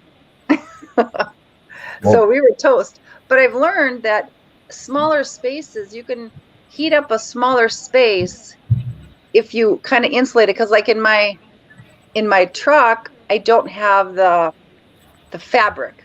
You know what I mean? That fabric that usually comes on the top of the truck caps. Because it was an older one, and it had the fabric on it, but it was really old and dried out and just dusty and everything. So I just ripped it all off. Then I took a pressure washer and pressure washed it, cleaned it real good, and then I just primered it first, and then I put the Henrys on it because I figured I'd rather have a thicker coating on there, because I don't know if I got that cloth, if I could put it on there good. That's, I'm not real good at that stuff. So Have you seen that one guy that's got the pickup camper that it's a short pickup, and he's like 6 foot tall? Well, he can't stretch out in it. And when he opens his tailgate, he unlatches 2 latches and just reaches and catches it and slides it out. Oh yeah, I seen that. He pulls it out and it makes another whole big section and rests on the tailgate. Yeah. I seen that one. No, he's been camping in that thing for several years like that. Yeah, I seen that. That was pretty cool. Yeah, that was really cool. I mean, I have the. Oops, go ahead. No, I said I have the beds and it's fine for us to sleep in it like that. But I just wanted a little bit warmer. I put like a 4 by 8 foot sheet of insulation on the floor, and then I put plywood down. And it's just floating plywood. I didn't like secure it down or anything. I just set it down there, and then I built a bed, a wooden bed, and then I put the mattress on the top. And I initially built 2 beds, but then there's no floor space. You know what I mean? They're real close together. So I thought, well, if I can make a bed and then make one with slats that I can pull out when I'm not using the bed, I could push it back in and then put the double beds on top of each other. Yeah. That's what I was thinking. Because, I always bring my daughter with me. I'll tell you something that you might look at is these truck drivers have got to use them, and they don't pull all that much. But it's 12-volt electric blankets and throws they've got. Yeah, I got one. Those work. Well, it's funny that you mentioned that, because when Kenny and I were out at Quartzsite, it was so cold. And I told Kenny, I said, you got to have something warmer on. Well, I get really cold in my back. My back gets really cold. Well, what I did was I put a wool blanket down on the back of my chair, and then I put that 12-volt blanket, and then I have my little tiny Jackery, just the small one. And I was able to plug Kenny's phone in, my phone in, and the 12-volt blanket. That was good. Yeah. And the other thing I always carry, I don't care what kind of camper I'm in, is these I'll buy a whole case of them in the spring. Is those little hot hands. Oh, yeah. In chemical pack. Yep, I got a couple of them. As a matter of fact, I had one. I just had one the other day. I had it sitting over here because I was going to put it in my truck. I don't know what I did with it, but I have one. They're like little tiny packages. Yeah, and you tear them when you shake them. Yeah, shake them up, and then they get warm. You can put them in your boots or your pockets. Put your hands in your pockets. Bust 1 or 2, maybe 3 of those, depending on how cold it is. In the bottom of that sleeping bag, and just put it back up, and it'll have that sleeping bag like toast when you get in it. Yeah. And they'll last 4 or 5 hours. They'll keep you warm the biggest part of the night, and they work good and they're cheap. Missy. Yeah. And it's Yeah, I'll have to get some more of them. I know I pick some up. I do a lot of thrift shopping, and I find wool blankets for like $4, you know, and I get them for the dogs because, I know when I sleep with wool blankets, like I have a bunch of wool blankets right now on my bed, and I have some in my dog's bed. I have a big circular bed, and I put the wool blankets in there, and they just kind of curl up and lay down. If they don't sleep in my bed, because they're always, my little dogs are always hopping up on my bed. They think they own my bed, but yeah, I need to let this dog of mine back in. I'll be right back. okay.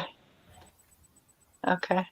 I have a wool doona or comforter or whatever you want to call it over there, and it's equivalent to 3 wool blankets. Wow. And it's the best thing since sliced bread. Yeah. Yeah. And they come in all bed sizing, all standard bed sizings. Uh-huh. But yeah, and it's machine washable too. So Nice. Yeah. I have a couple of a pretty big machine for a queen size doona. But, right. Yeah, I know. I have those. What do they call them? Down blankets. I But can't stand the feathers, and you're forever chasing them. Yeah. Yeah. You've got to keep fluffing them up and fluffing them. Yeah. Yeah. And when you With wash what it, you do. yeah, Yeah. it's hard to get the feathers to go out again. Yeah. 'Cause they get kind of stuck together after they're Yeah. washed. Yeah. And they're only so good for so long too. They've either got to be refilled or replaced. Yeah. Right. Because Right. the feathers crush. Yeah, but with the wool, it doesn't. Yeah. Right. Right. And Hang on then just a quilting. sec. I gotta find my charger real quick, or my phone's gonna die. I got my Jackery. What did I do with my charger? Oh, I've been using my Jackery. So because my little phone charger, it's tiny. I mean, it's like I have it on a what do they call those things? It's like a fast charger type Oh, of thing. Yeah. Yeah. And then I just put it in my Jackery. Night, Diane. I can't see the chat. Is it? Are you in StreamYard? Yeah, I think so. Yeah, Yeah, you've got private chat or you've got comments. If you turn it to comments, you can see the comments.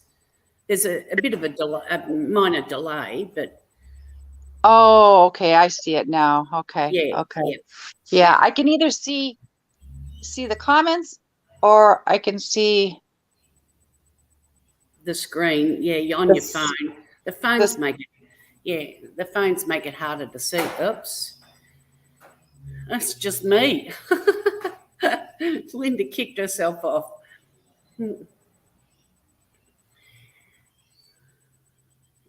There seems to be only a handful of people left in chat. Fairy Dust, you're holding the fort by the looks of it. And travelling with special abilities.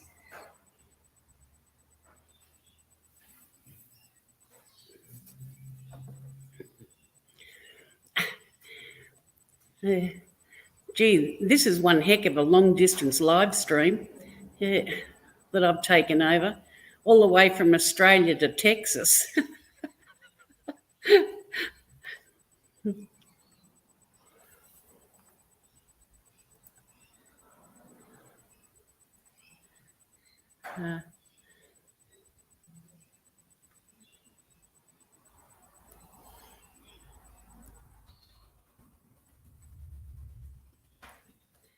Hang on, guys. Oh, You get lonesome up here? yeah, Ron, Linda's stuck in the basement. She booted herself out. So, Mm. yeah, Yeah, I see it now. yeah.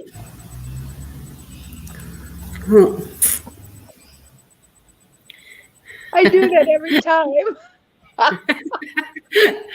Yeah, I can't. Yeah, even though I'm was long distance on the live stream, Linda, I can't do the behind the scenes stuff. You have to go back to Ron to do all that. So I couldn't bring it back in. Yeah. I always try to go back from the chat to the thing because I can't see you guys and do the chat at the same time because I'm on the phone. So Yeah. yeah. You know, in the comments section on the right-hand side of your screen, you should be able to see the comments that are coming from chat. Yeah, on the Maybe. phone. I don't use my phone, so Oh yeah. Yeah, I think on the computer I can do that, but on the phone I can't do yeah. it. Yeah. Yeah. Yeah. So yeah, I'm trying to get myself I have another truck cap that I'm selling and I'm supposed to meet with the guy tomorrow over at my mechanic friend's house and he's interested in buying it. So hopefully I can get a couple $100 from that. Probably like I asked 250 for it or no, 275 for it. So if I get maybe 250 for it, that should be good. You know, it'll pay for the one I just bought, you know? So I'm going to try to see what kind of stuff. I need to get some more of that trim that goes around the seal of the when you put the glass down.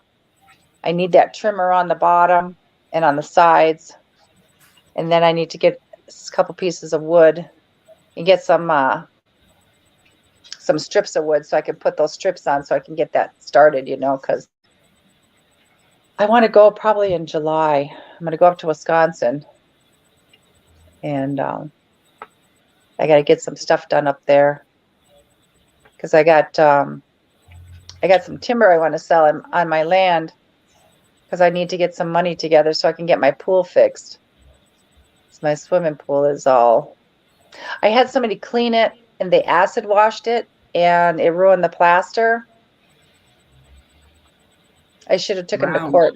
I should have took him to court, but I was too busy working at that time, and I didn't take the time to do it because as soon as they washed it and they filled it back up during the next week, it just started making big bubbles like this big around.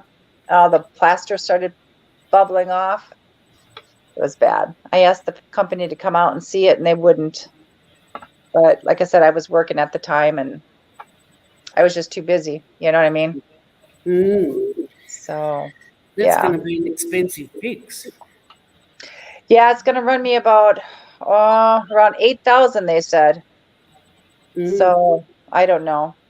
I had somebody come over to my house today because I wanted to find out what it would cost to get a water softener system, and heck, that was like, well, they were putting in the reverse osmosis for the drinking water too, but it was like $7,900. I'm just like, are you kidding? That's a lot of money. But I have a friend that works for Culligan, and what I think I'm going to do is I'm going to buy the system up in Wisconsin because my friend. Oh, look at that little face! Oh, what a cute little dog! He's growing. He crazy.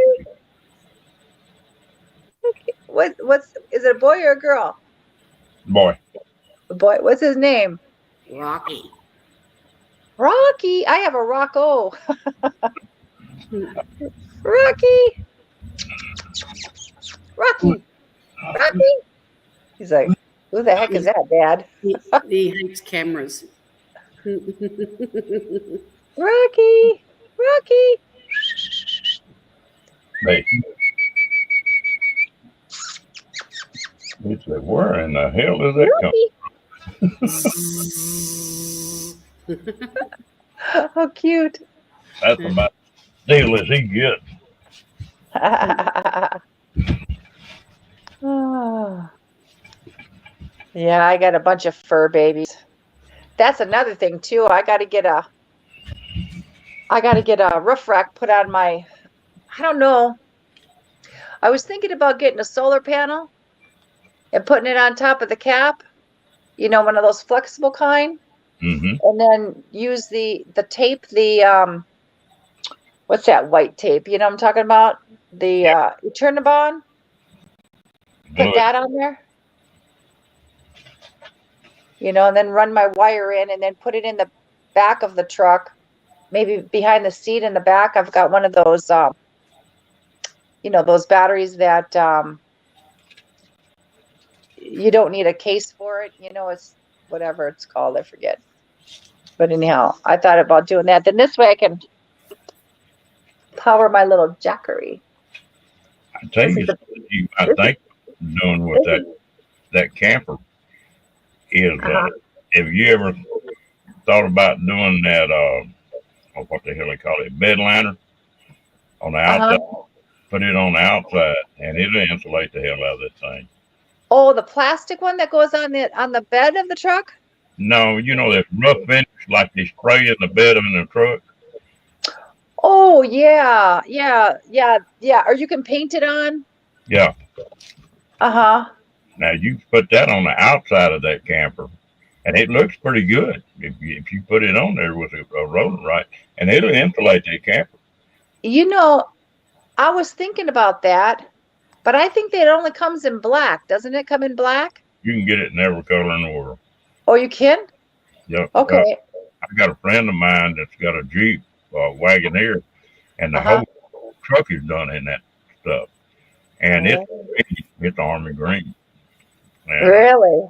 I've seen blue ones, and I thought about I'm gonna have to get a paint job on my pickup before too long. Uh-huh. I've thought seriously about getting my pickup done that way, because you wouldn't have about scratching and it's about the same price as a good paint job. Right. That's a good idea because the clear coat, well, that's on the other one, but this one, like the paint, well, maybe it is the clear coat. The clear coat's kind of coming off a little bit, and I was thinking about wet sanding it and then painting it. But I have to primer it first, probably. But I use truck bed liner on the skirt of my Toyota because I have a little Toyota motorhome, but right now it doesn't start because I need a new fuel pump. But I was thinking about doing that. It's got a plastic liner, and then I put the insulation and then the wood on top of the plastic liner. But I never thought about painting the outside of it with it, you know? That's getting to be real popular. Yeah.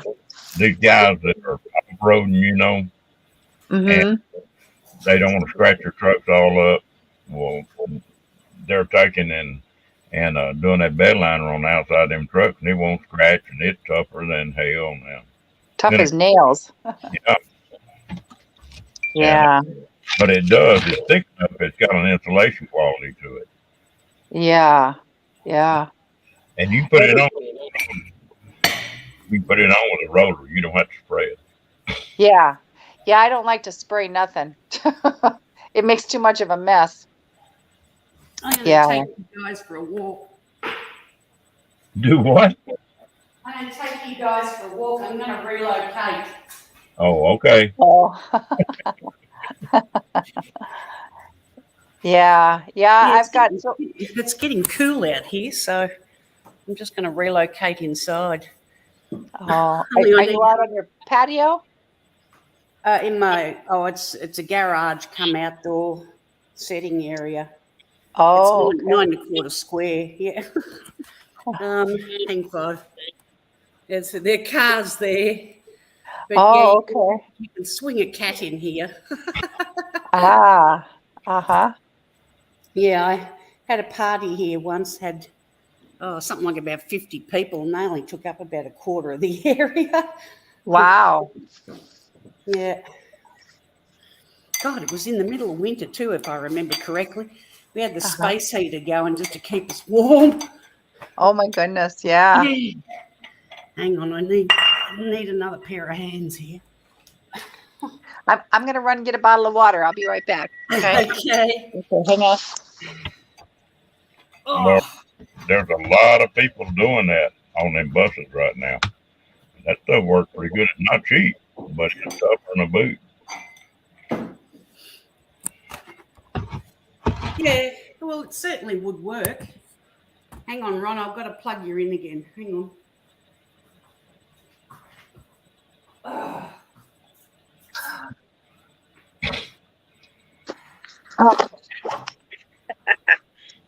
Oh, I was thirsty. I splurged and had a couple of pieces of my Hershey's dark chocolate bar earlier, and Uh-oh. it gets my mouth all dried out, you know. All And I right. just brushed my teeth.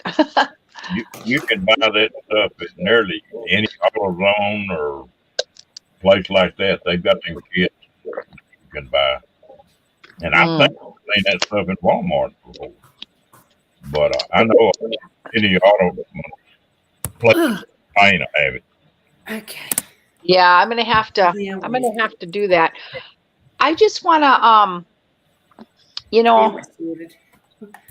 I just want to be able to minimize my gas mileage because I don't want to, you know, for as much as because I wanted to go to the Hey, cat's to here. Aaron Jameson's meetup, but I can't afford all that gas in my RV, you know. Yeah, it's costly. What kind of sheepskin you talking about, Kathleen? Are you talking about a skin or just the wool? Oops, hold on.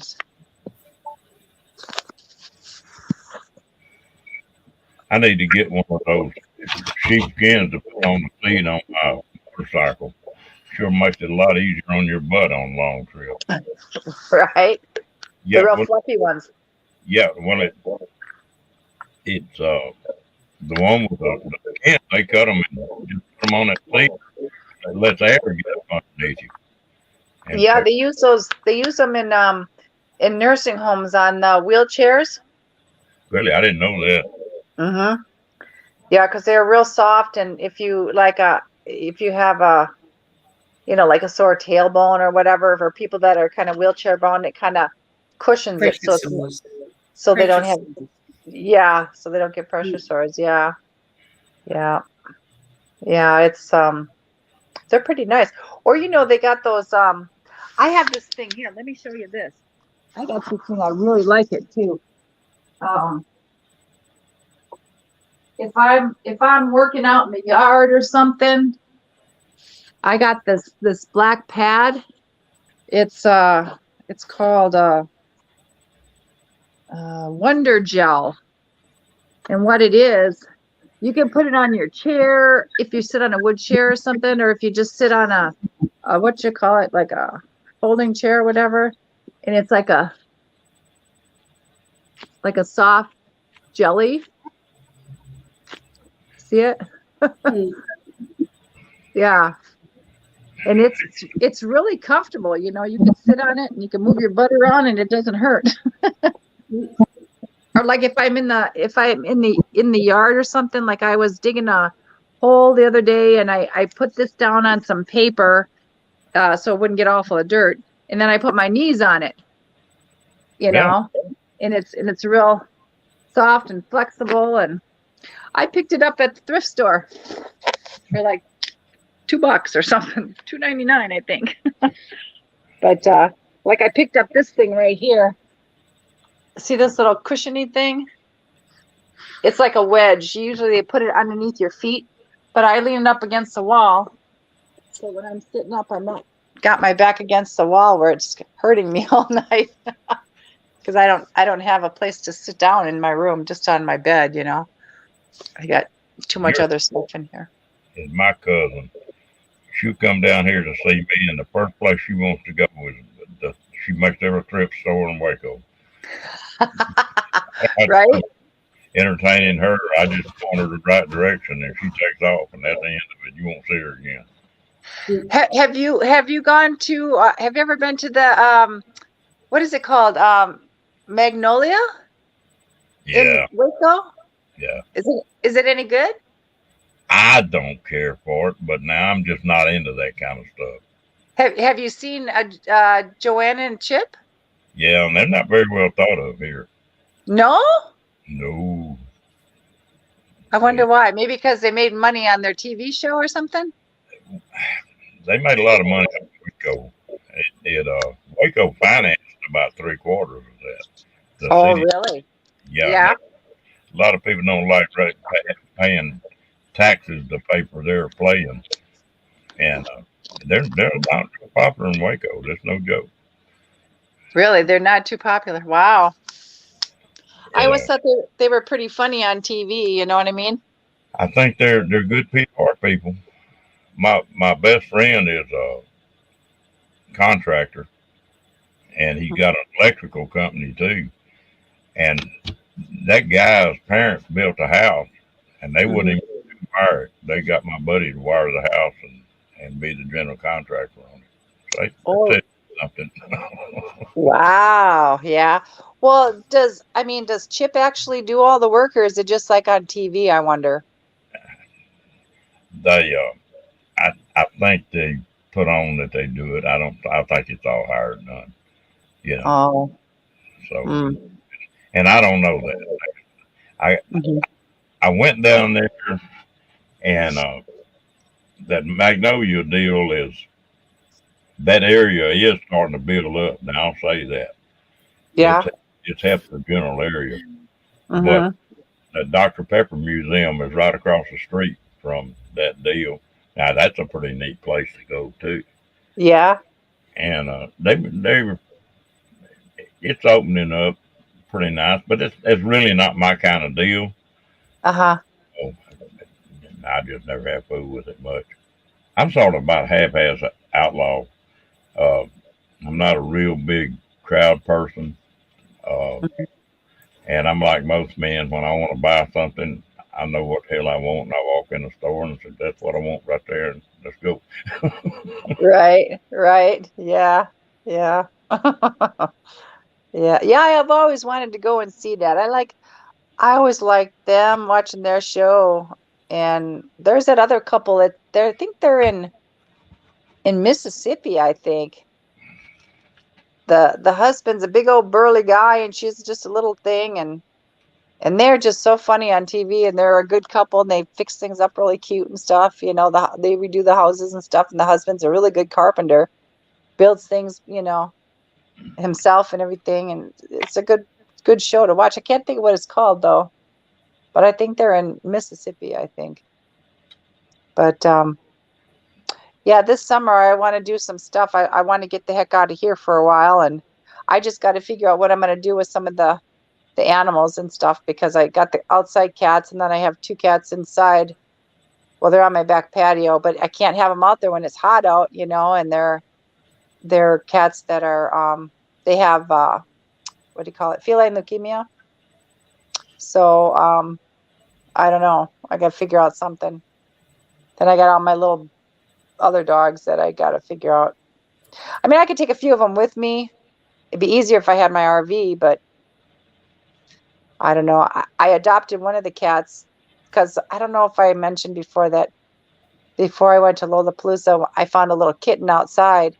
Well, then after that one, I found another one, which is this one, is laying on my bed. You see her? Oh yeah, Yeah. you saw Yeah, that's little Tony. He's getting big fast. I have to go make an appointment to get him fixed though, because I don't want him to get crazy like how cats do when they when they get those hormones going on. But yeah, I gotta make an appointment for him. But well, but I wanted to get some stuff done. Pets are a responsibility on the road, And I've been trying to make up my mind about something. I go to VA, and that doctor up there, I said something about getting a puppy, and that doctor up there said, "Here, fill some paperwork out and hand it to me." And I said, "What's that for?" He said, "In 6 weeks, that dog can be trained for a service dog." Yeah. He said, "You can take him anywhere you want to take him in." And I don't know if I want to do that or not, but it would sure be handy. Your dog that you have there, you can get paperwork from a doctor. I used to type out paperwork all the time when I worked at the clinic, and then I just have the doctor sign it, and they were like therapy dogs. They could take them anywhere they wanted to go. Well, this deal, they've got a trainer right here in Waco now that has got a little 6-week deal that they'll put them through. Oh, okay. But I know, like in Arizona, boy, they're strict as hell about leaving the pup in a car or something. Yeah, you don't do that out here. Mhm. As a matter of fact, if you see an animal in a car, you can break the window. Yeah, I know. Yeah. You were talking about building that camper. When I was pulling trailers, I built another cab over, and I had on the back of my 1-ton truck. Well, my lab was with me. Well, that truck, you can sit one of them things sit there and idle for 2 days, and it don't hurt it. And I Uh-huh. put in a restaurant one night or one afternoon, and it was warm, and so I just left the truck out and left the air conditioner on. It was hell 70 degrees in there. That way, my sister said, "You better go do something with that dog." I said, "Why?" She said, "I'll move your food out to the patio." I said, "The air conditioner's on in that damn truck. He's cooler than we are." She said, "It don't make no difference." So they'll write you a ticket in a heartbeat for that. And Mhm. you know, Yeah. Well, with my car, I can't lock my keys in my car. I mean, I can leave the car running, but I don't know if I can lock the car and have the car run. But I can leave the car and not turn it off, but I don't know if it'll lock or not because it's got one of those devices where it won't let you lock your keys in the car. hmm, You know what I mean? So, but I wouldn't want to take my car because if I took my car, then I don't want my dogs all up in my car. You know what I mean? did you look at that little Road Ranger I was telling you about the other day? That Did little I? that little camper that like a teardrop is square. Oh yeah, I seen that. Them things they're not too bad. They're It's cheap. cute. Model on that thing is $2,900. Wow. That's cheap. But I don't know if they're not like that out here in Arizona though. Everything's expensive here. Well, no, they're in Florida, and Oh, okay. the now that's not shipping or anything on it. Hmm. It but those things. If I was like you are, if you wanted something, you could just hook up and go and rig out like you want it, and not have to do too much building on it. Them things are simple. It just you take 4 sheets of plywood and cut it and put it together and throw some Well, fiberglass. I'll tell you what. I'll come down to Waco. I'll buy the materials. I'll pay you to do it. I tell you, I'll help. I've done. I built 2 of those square drops, and me and my ex son-in-law made 3 trips to Colorado in them, I guess. Uh-huh. And they were 6x10s, is what they were. Oh, okay. And I rigged it up with just a twin bed in the back, Uh-huh. and then took an office chair and put in that thing because they're just 4 foot tall. But I put a Mm-hmm. chair in there with rollers on it, Mm-hmm. a plywood bottom. Well, you could sit down in that chair and roll around that trailer anywhere you want to go, And it wasn't too bad, but you can actually build one of them trailers pretty cheap though. Yeah. And Well, they're I have those 2 trailers out there, but like I said, I can't do it all by myself. My I, dad used the small trailer for the ATV. I have a 4-wheeler. I haven't. My dad didn't use it for a long time because he had gotten cancer and he didn't go up north a lot because when he was sick and stuff towards the end. But it's been sitting for years, so I'd have to clean out the gas tank and all that, and get a new spark plug and change the oil and put a new battery in before it's going to run again.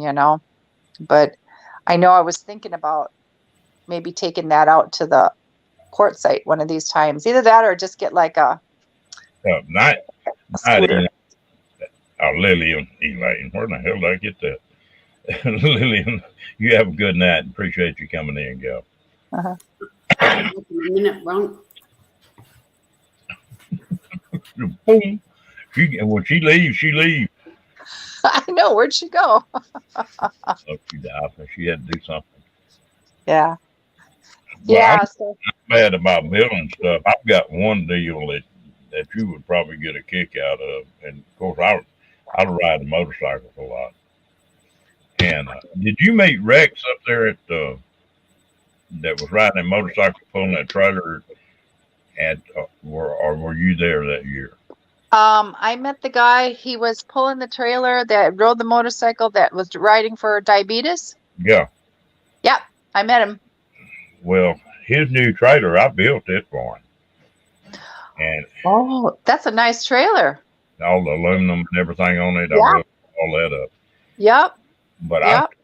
I started building a trailer for a motorcycle, and it's made out of foam, 2-inch styrofoam. Really? Yeah, it don't weigh anything, and it's Where- gonna wind up weigh about 250 pounds when you get through with it. So you're making a trailer out of foam right now? Yeah, I've already got it. The body's all done on it. I like putting the doors and stuff in it and mounting it on the trailer. Is that white stuff that's got like a honeycomb in the inside? No, this is just styrofoam like you buy at the store. That the sheets, the 4x8 sheets, Yeah. the white or blue or pink styrofoam. It's made Uh-huh. out. And then they do what they call a poor man's fiberglass. They use Type Bond 2 glue, wood glue, Uh-huh. and canvas cloth. It's like campers used to be built 100 years ago. And you put it over the top and you glue it down on it. Yeah, inside and out. And that stuff, you can walk on it. I can walk on it. I've seen that someplace on YouTube where some guy did that. I remember what he was gluing something on the top side, and then he flipped it over and glued something on the other side, and he let it dry, and then he put it together. It was like a wall. Yeah. Oh, wow. I didn't know that was, I didn't realize it was styrofoam though, but I know what you're talking about now because I remember seeing a guy on YouTube doing that. I'll have a video up on that one of these days. I never have mounted it on a trailer yet, and I need to order a door for it. Mm-hmm. There's a the one the 4x8, and you didn't have to cut anything. 4x8 sheet. Right. Yeah, what was I going to say? The guy that I seen a couple of different. Janet, Huh? Yeah. you're too close to the screen. Why? He's kidding. Oh no! Don't you dare!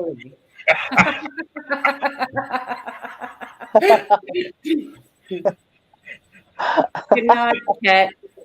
I bet that Janice can blush, can't she?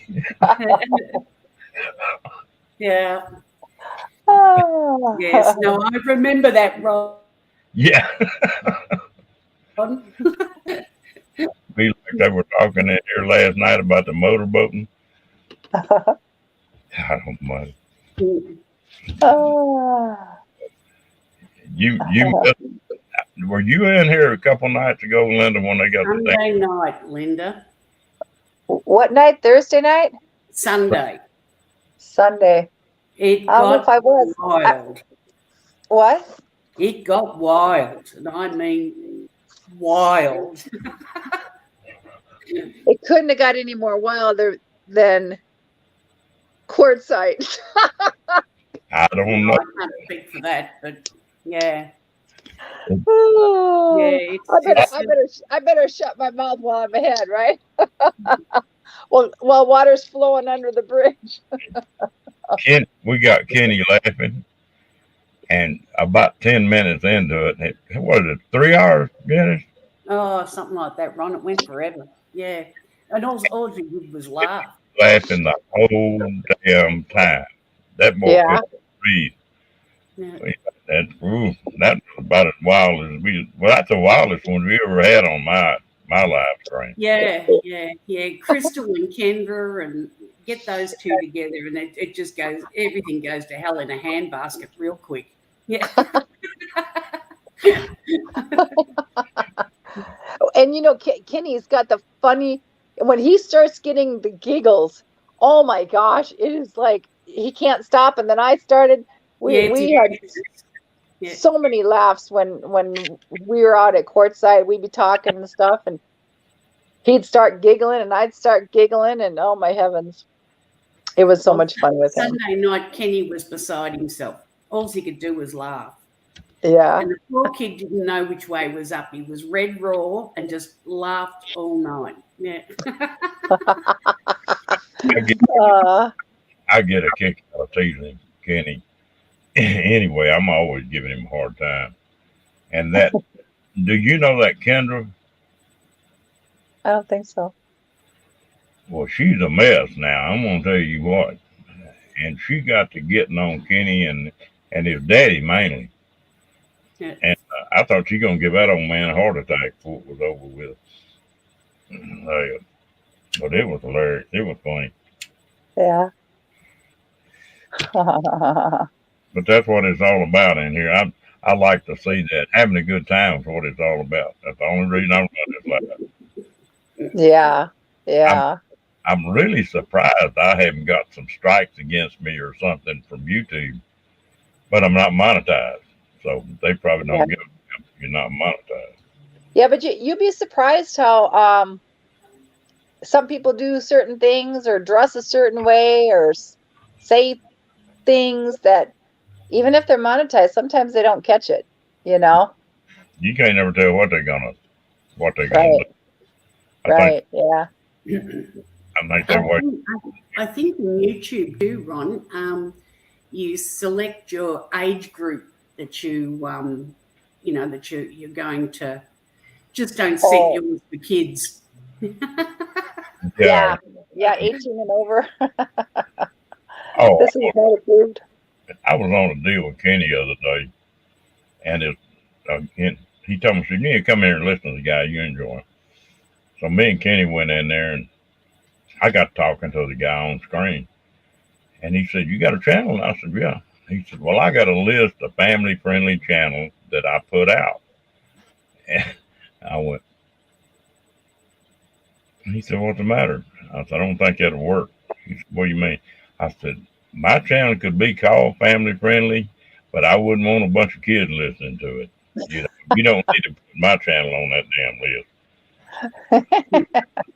Right. Right. And Oh, 99% of the time in here, nobody ever gets nasty about it. They get funny Right. about it, but they don't get nasty about it. Yeah, there's certainly a Right. lot of innuendo. I think I've said something to two people, and one of them, he said, "Oh, okay, fine." And he wasn't real bad, but it was getting there. It was getting a little rougher every time that we come up. And then that deal with DJ the other night, I don't know what the hell was wrong with him. yeah. I don't think he I had a real bee in his bonnet, didn't he?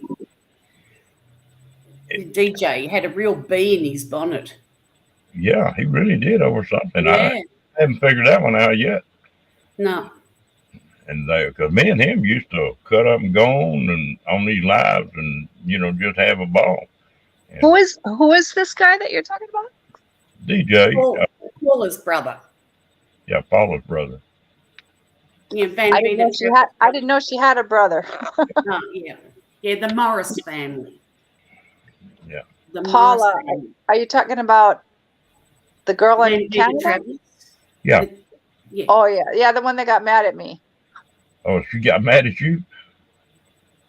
Oh. Well, I didn't try to say something to be mean or nothing like that. We were just having fun in Quartzsite, and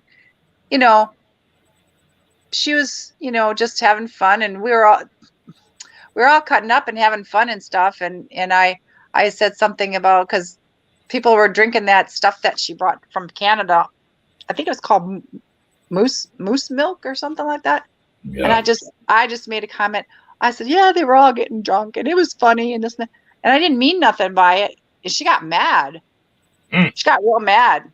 And I was just like, I didn't mean to be hateful. You know what I'm saying? It wasn't like I was trying to say something bad. I mean, it's just like everybody goes out and has a good time, I don't know. But anyhow, she got mad, but What are you going to do? You know, it's not like I've never got drunk before because I have in my time, you know. It's not like, you know, I wasn't trying to be hurtful, you know. You know, and it just, I don't understand. DJ that night was slinging 4-letter words left and right, and he was doing it in chat. You can get by with it a little bit on the screen, but you don't get by with that in chat. That was her brother? Yeah. Yeah. Wow. And, Wow. Yes, I didn't even know. And what is his name? DJ. DJ. DJ. Yeah. I'll have to pay attention next time on the screen, you know, if he comes in or something like that. His channel handle name is the Morris Family. Yeah. Yeah. I think I've maybe seen that before, but I didn't know that was her brother, Yeah. you know. Yeah. Hmm. Well, the thing about it is, me and DJ had been on a lot of panels together and laughed and cut up, and I mean, just had a blast. And I don't know what the hell was wrong with him that night. I told him, I said, DJ, you know, I like you, but you're going to have to, you can't do that in here. And Right. he just accepted it. And then I sort of backed up for a minute because I was starting to get mad. It was time for me to shut my mouth and do something. And then Janice and Kat and I think everybody that had a wrench in the damn room got on him. Everybody took that wrench and wanted to knock him out. We certainly timed him out. Timed him out. You timed him out, didn't you, Janet? Yeah, I think so. Yeah. I may have told him to, you know, And settle I down a bit. And, timed him out. I didn't know that till the next day. But I was fixing the band, you know, and but I haven't talked to him since then. And Paula never said a word to me about it, you know. So, Well, you know that, and the thing of it is that I didn't even know that she was mad at me, because it was kind of weird. Because, okay, I think it was Friday night is when all that was happening, and everybody was having a few and having a good time, and then I went home. I came to Phoenix again, took my daughter home, and then I came back, and I guess Dee had started up a collection, you know, to help me with the costs and stuff, because I was driving 21 miles from Quartzsite to Blythe every day, twice, you know, there and back every day with Kenny. So it was, you know, gas miles and stuff, and I paid for all the food and all the gas there and all the gas back to Phoenix and stuff. So she took up a collection for me. Well, that night, you know, she had, you know, give it to me, and everybody, she gave me a card and everyone signed it, whatever, you know. And there's Ray right here. hey, Ray. Hey, Ray. But, you know, but we were just having a good time, you know. But yeah, I didn't know that she was even mad until later, you know. They gotta get over it. Ray, Yeah. now he was working tonight because he had his premiere and it was pre-recorded. kettle time. Do what? Now put the kettle on, make a cup of tea. Hey, Ray. Man, life rocks. You just got off work? Oh, God. Just trying to look at the comments. So how do I get out of the comments? I don't even know. I can barely see you guys really vaguely in the back. I'm not real good at this kind of stuff. I changed it over to YouTube, and I'm talking to you, and then I went over and put the kettle on, and by the time I turned around and come back and changed back to StreamYard, I was just catching up. Uh-huh. Yeah, I didn't know how to get out of it. I just learned how. You have to just push the little X, and then it takes it out real quick, you know. Yeah. Okay. I've only got my laptop to use, and yeah, my old iPhone would fall over and die if I tried to do this sort of thing on it. Yeah. Yeah, my phone had been dead by now if I didn't have my little Jackery plugged in, because I've only got a short cord in here for this phone, and most of the time I just plug the Jackery in to keep it going. But yeah, you didn't go to Lollapalooza last year, did you, Ron? No, I didn't go. I planned to, and I don't even remember what happened, but something came up and I didn't get to go.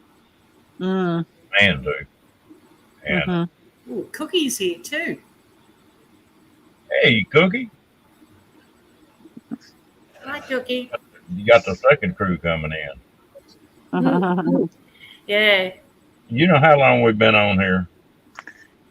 yeah. Oh, Two been a and while. 3/4 hours.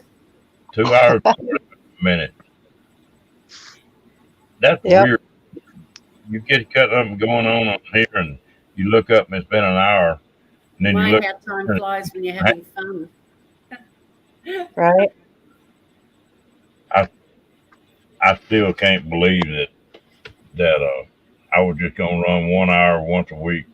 That hadn't quite worked out. Yeah.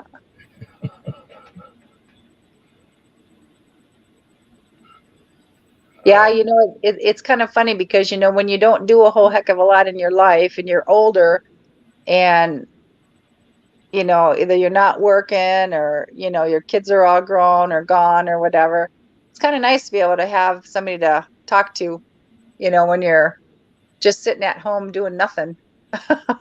Oh, and certainly the last couple of years. I mean, over here in Australia, we had so many lockdowns. Certainly in my state, I live in Victoria. And, you couldn't. Well, I haven't seen my brother, and he lives, 1,700 mile away from me. He lives in Queensland. And I haven't seen him in over 2.5 years now. Oh, Yeah. wow. Yeah, well, simply because the borders were closed, we couldn't go anywhere. And borders were closed within state to state. And, Oh, yeah.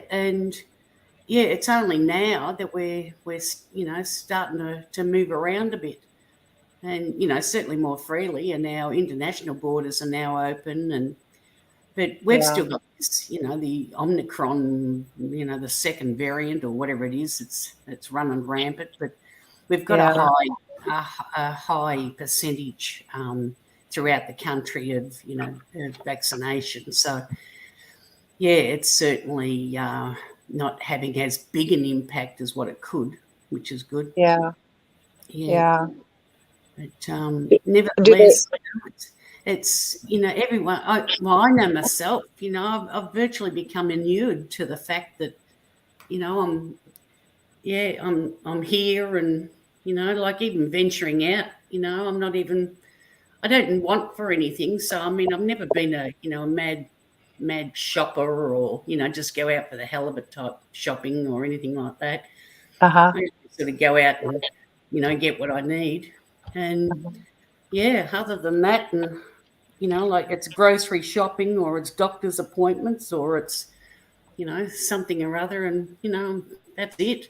And of course the cost of fuel. Oh, Well, the reason I picked this time to do these chats, I didn't realize we were going to run as long as we did, but is that you could, after about 11 o'clock at night, you couldn't find a live chat anywhere. You look on it, it'd be something weird, but I mean, there wasn't nothing that we'd be interested in. And that's the reason I picked this time to do it, because there wasn't anybody else on. And then I was surprised at how many people are just like me. They're up this time of the night. Yeah. And Well, this time of your night is my afternoon time. Yeah, and because you're on daylight saving time, it comes. It used to be 4 o'clock here in the afternoon. Now you're 3 o'clock. Yeah. We haven't gone on to daylight or gone off daylight saving just yet. well, didn't they vote to take us off at daylight savings time next month? I think it already changed over, didn't it? Yeah, it changed, but they voted to take and go back to normal time and not anymore.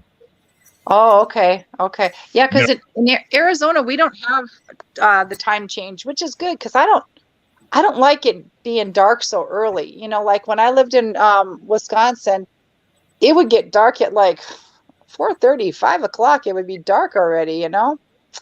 And I don't like that. And they don't do that here in Arizona, which I'm glad. You know, they think they do it in California and all the other states, but Arizona doesn't change the time, which is a good thing because we don't need it darker earlier, you know? We have I, enough trouble in the think daylight. there's two states I think that don't change. Arizona's one of them, and I can't remember the other one. Hmm. Lorraine, just you, Linda said it was Kenny. Was it hard to get Kenny up and going in the morning? It really wasn't hard to get him up and going. He got up and got ready. It just took him a while, you know, because he had a hard time, you know, like getting into the shower and stuff because they didn't have a shower chair. So it was kind of a challenge for him to walk on his brace to get into the shower because without his braces on his feet, he can't like stabilize, you know, like as if when he has his shoes on, he has his braces on his feet and his feet go into his shoes. But then when he's in the shower, I mean, I don't know. I wasn't in the shower with him, but I just know that it's hard for him to walk across the floor. Because when the maid came in that one time to change the bedding, I went to go try to transfer him from the one bed to the other, and he didn't have his shoes on. And then the braces on his feet are the molded plastic, so it was sliding on the tile floor, and I almost lost him on the floor, you know, because you know it's just kind of hard. I mean, I'm not as strong as I used to be. I mean, 10 years ago I was still really, really strong, but now, you know, I'm not near as strong as I used to be. But it was a challenge for him, you know, to get up and get in the shower. That was the majority of the time that took longer for him because it wasn't like he was at home in his own element where he had a shower chair and he can just transfer from point A to point B. You know what I mean? He had to try to walk across he used his walker to get into the shower, you know. So that's what kind of took us a little bit longer. And then, you know, then we didn't have any towels half the time or washcloths. And I went out and bought some and brought him back to the motel, you know, and then tried to save a little bit of money and cook. I, you know, was cooking breakfast for him in the morning, make sure he would eat something before we left. And, but we got there about noonish, you know, most of the time we were there, at least there by noon, which was okay. You know, I mean, I don't know. Usually it takes a little bit longer. And then I had Sierra too, my daughter, which I usually helped her dry her hair and all that kind of stuff, you know, before we get ready to go somewhere. But yeah, but no, it wasn't real bad, you know.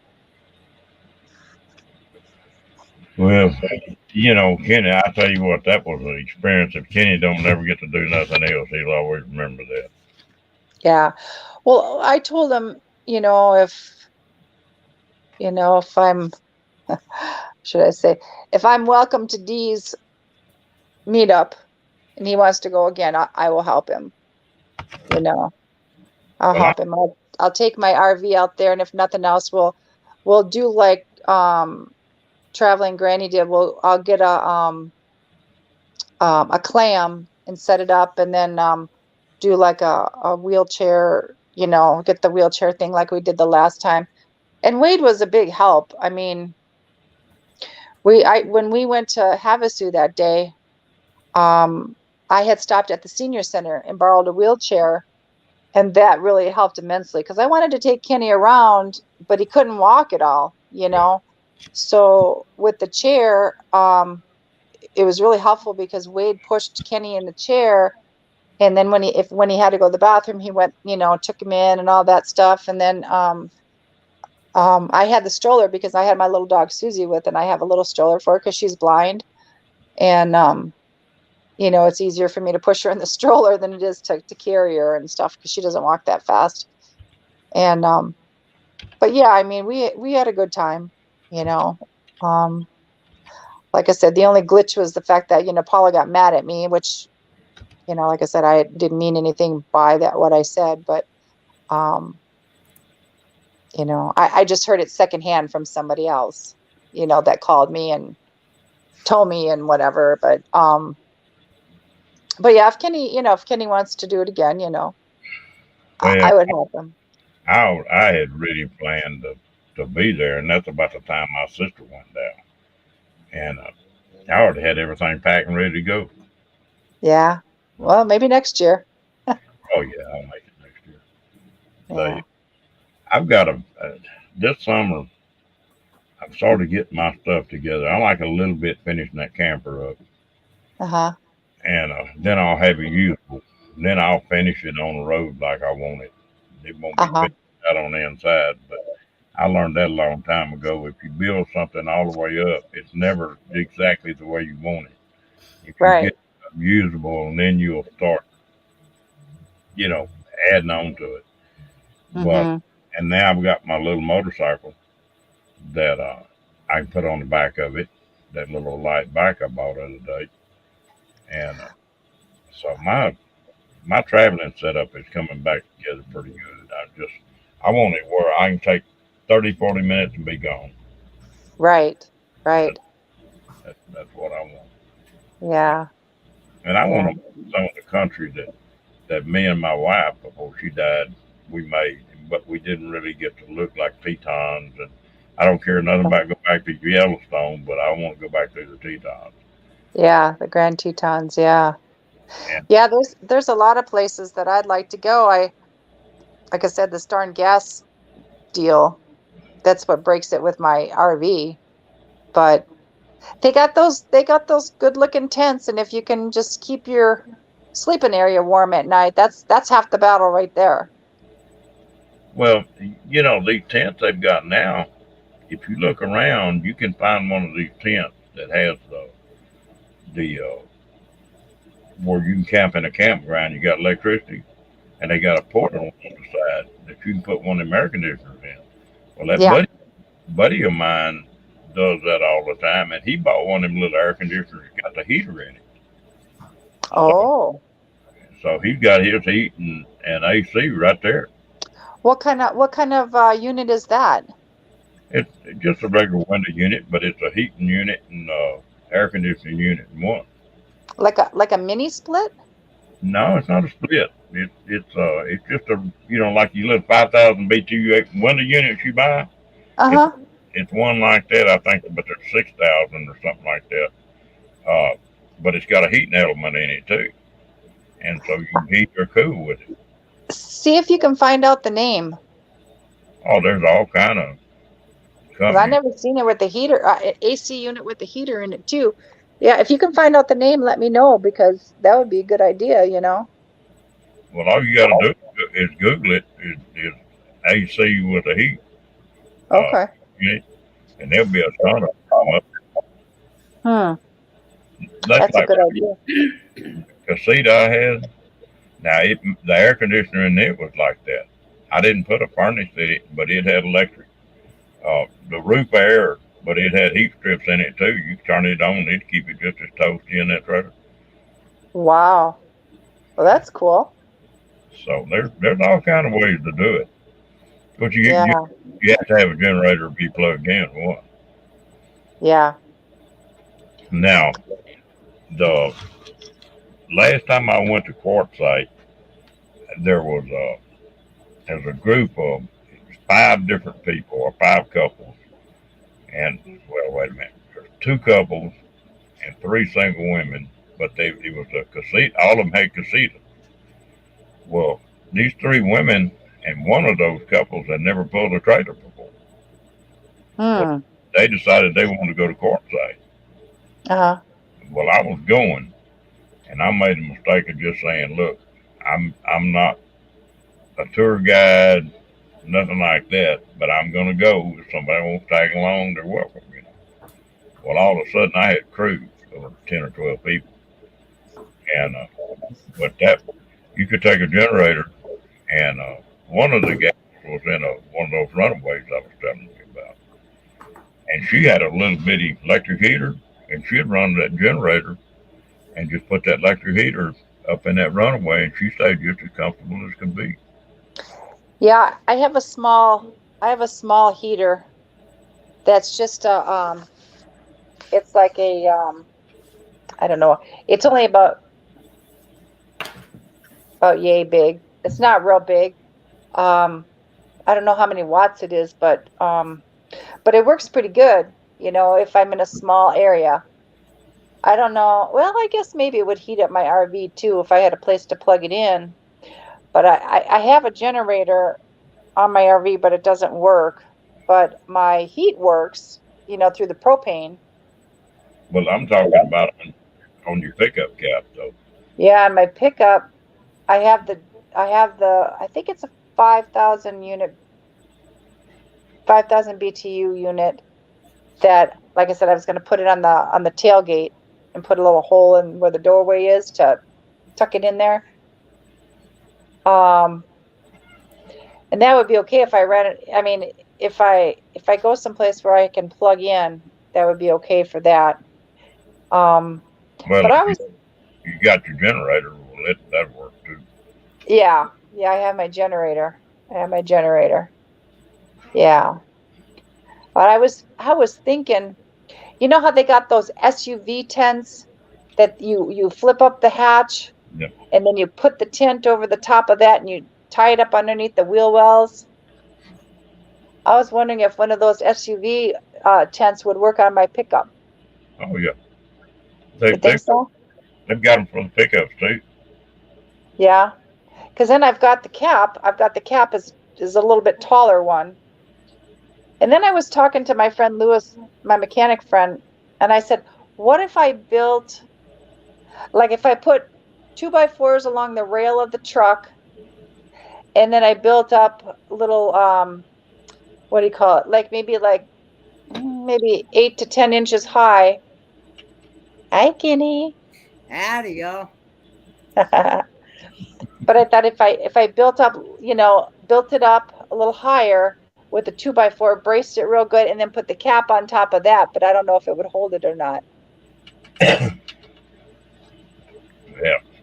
I bet it would, but you might think about that, and I'll go in tomorrow and look on those air conditioners. But Okay. If you're plugged in, that would be the perfect heat and cooling on your pickup. Yeah.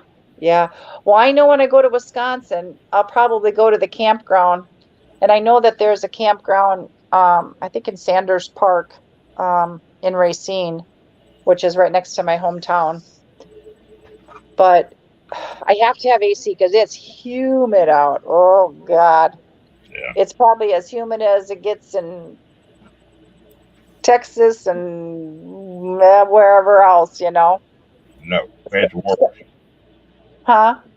It's worse. Is it? Yeah. Well, it gets all those bugs, all those mosquitoes and stuff. Oh, that'll drive me crazy. Hello, Mr. Kenny B. Howdy, Ron, Daryl. I know where you're going with that. And did you? Kenny got a new nickname, Janet. I think Janice already knows. Do what? I think Janice already knows what the new name is. Yeah. About the Kenny B? Yeah. Well, I figure I couldn't call you boobs in that room yesterday, so I just shorted to B. Yeah. Or just Hooter would have done. Yeah. Hey, Janice. Hi, Kenny. How are you? I'll do it just fine today. That's good. I was thinking I might drop down, Ron, and I might get tea started. I'll be in chat. You don't have to get down. Yeah, well, I've got to start cutting up some veggies and stuff, so I'm sure you guys don't want to watch that. I thought maybe your back was hurting from being too close to the damn computer. No, I'm just leaning on the breakfast bar. That's why. Yeah. Cut some veggies up for me. Yeah. We've got lamb steaks tonight with some veggies. So Oh. Can I come to your house? Even though, Yeah, What- Kenny. even though it's gonna take me a good long while to get there. Yeah, from your neck of the woods. Yeah.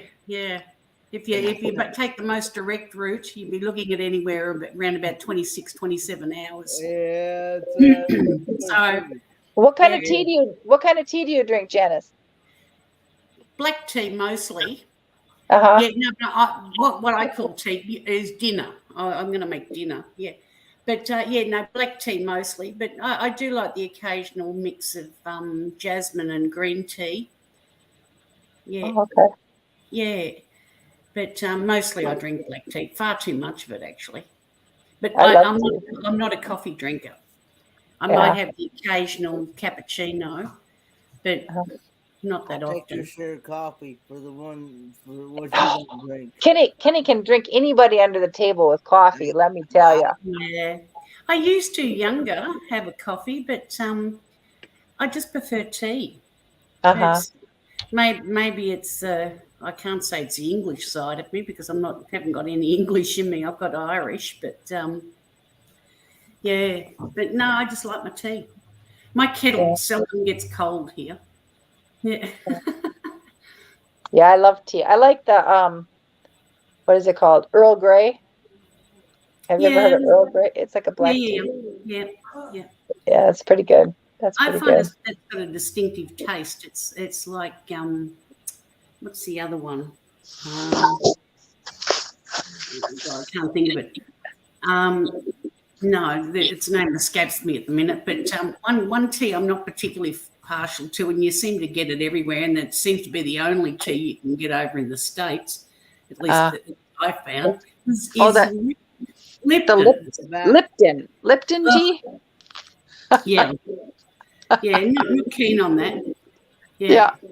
No, the tea I drink here is Narada. It's grown up in Queensland. It's a good tea. Yeah. So, we don't get the pesticides in it. And I'm sure that's what Lipton's tastes like to me, is full of pesticides. Yeah, I don't Yeah. really drink a lot of Lipton tea, but I do like the Earl Grey, but they have that leaf tea here. It's in a bottle though, but it's pretty good. It gives you a good kick to get up and Yeah, go. well, You can get all your leaf tea here too, for your teapot, or your bags, for your cups. Suit yourself. But I tend to use the bags that are actually designed for a teapot because I like mine stronger as well. Uh-huh. But, it's just a what you're an acquired taste, I guess. Yeah. It's Yeah. like all us. I don't know where we were. Oh, we were on Amy's channel yesterday. I think it was Kenny, and she was saying about the Vegemite. We were raised on that, but you guys call it bitumen or bitumine. Yeah, it's a yeast extract. It's a spread, if you toast or something like that. Uh-huh. But, yeah, we were raised on that. Do you like it? Do you like Yeah, it? yeah. Well, as I said, Kenny, we were raised on that. According to Amy and I think a few others, they said it's gross. I know Yeah. Amy said it's gross. Yeah. It's certainly an acquired taste, but we were raised on it as kids. Yeah. And it's a yeast extract. It's like I don't know whether you have it over there. Bonox. Do you have Bonox? No, It's I haven't seen that over here in the States. Yeah. It's I ain't even heard of that. again. Yeah, that's a beef extract, but it's salty. It's certainly an acquired taste. But as I said, we were raised on it. It's like you guys over there have your peanut butter and jelly sandwiches. We'd no sooner think of having something like that than fly to the moon. Yeah. Yeah, or what you call jelly, we call jam. But yeah. You don't have peanut butter and jelly sandwiches over there? Oh no! Just the thought of that would make me want to puke. That sounds good. Yeah, yeah. Well, as I said, Amy said that it was the Vegemite was yuck. Yet I like Vegemite. Well, Well, what don't you like about the peanut butter and jelly? Is it the jelly or the peanut butter? well, the What's mix. that? What is That's the Vegemite. Vegemite? Oh, is it like Vegemite. what do you make with it? It's just a spread. Have it on toast.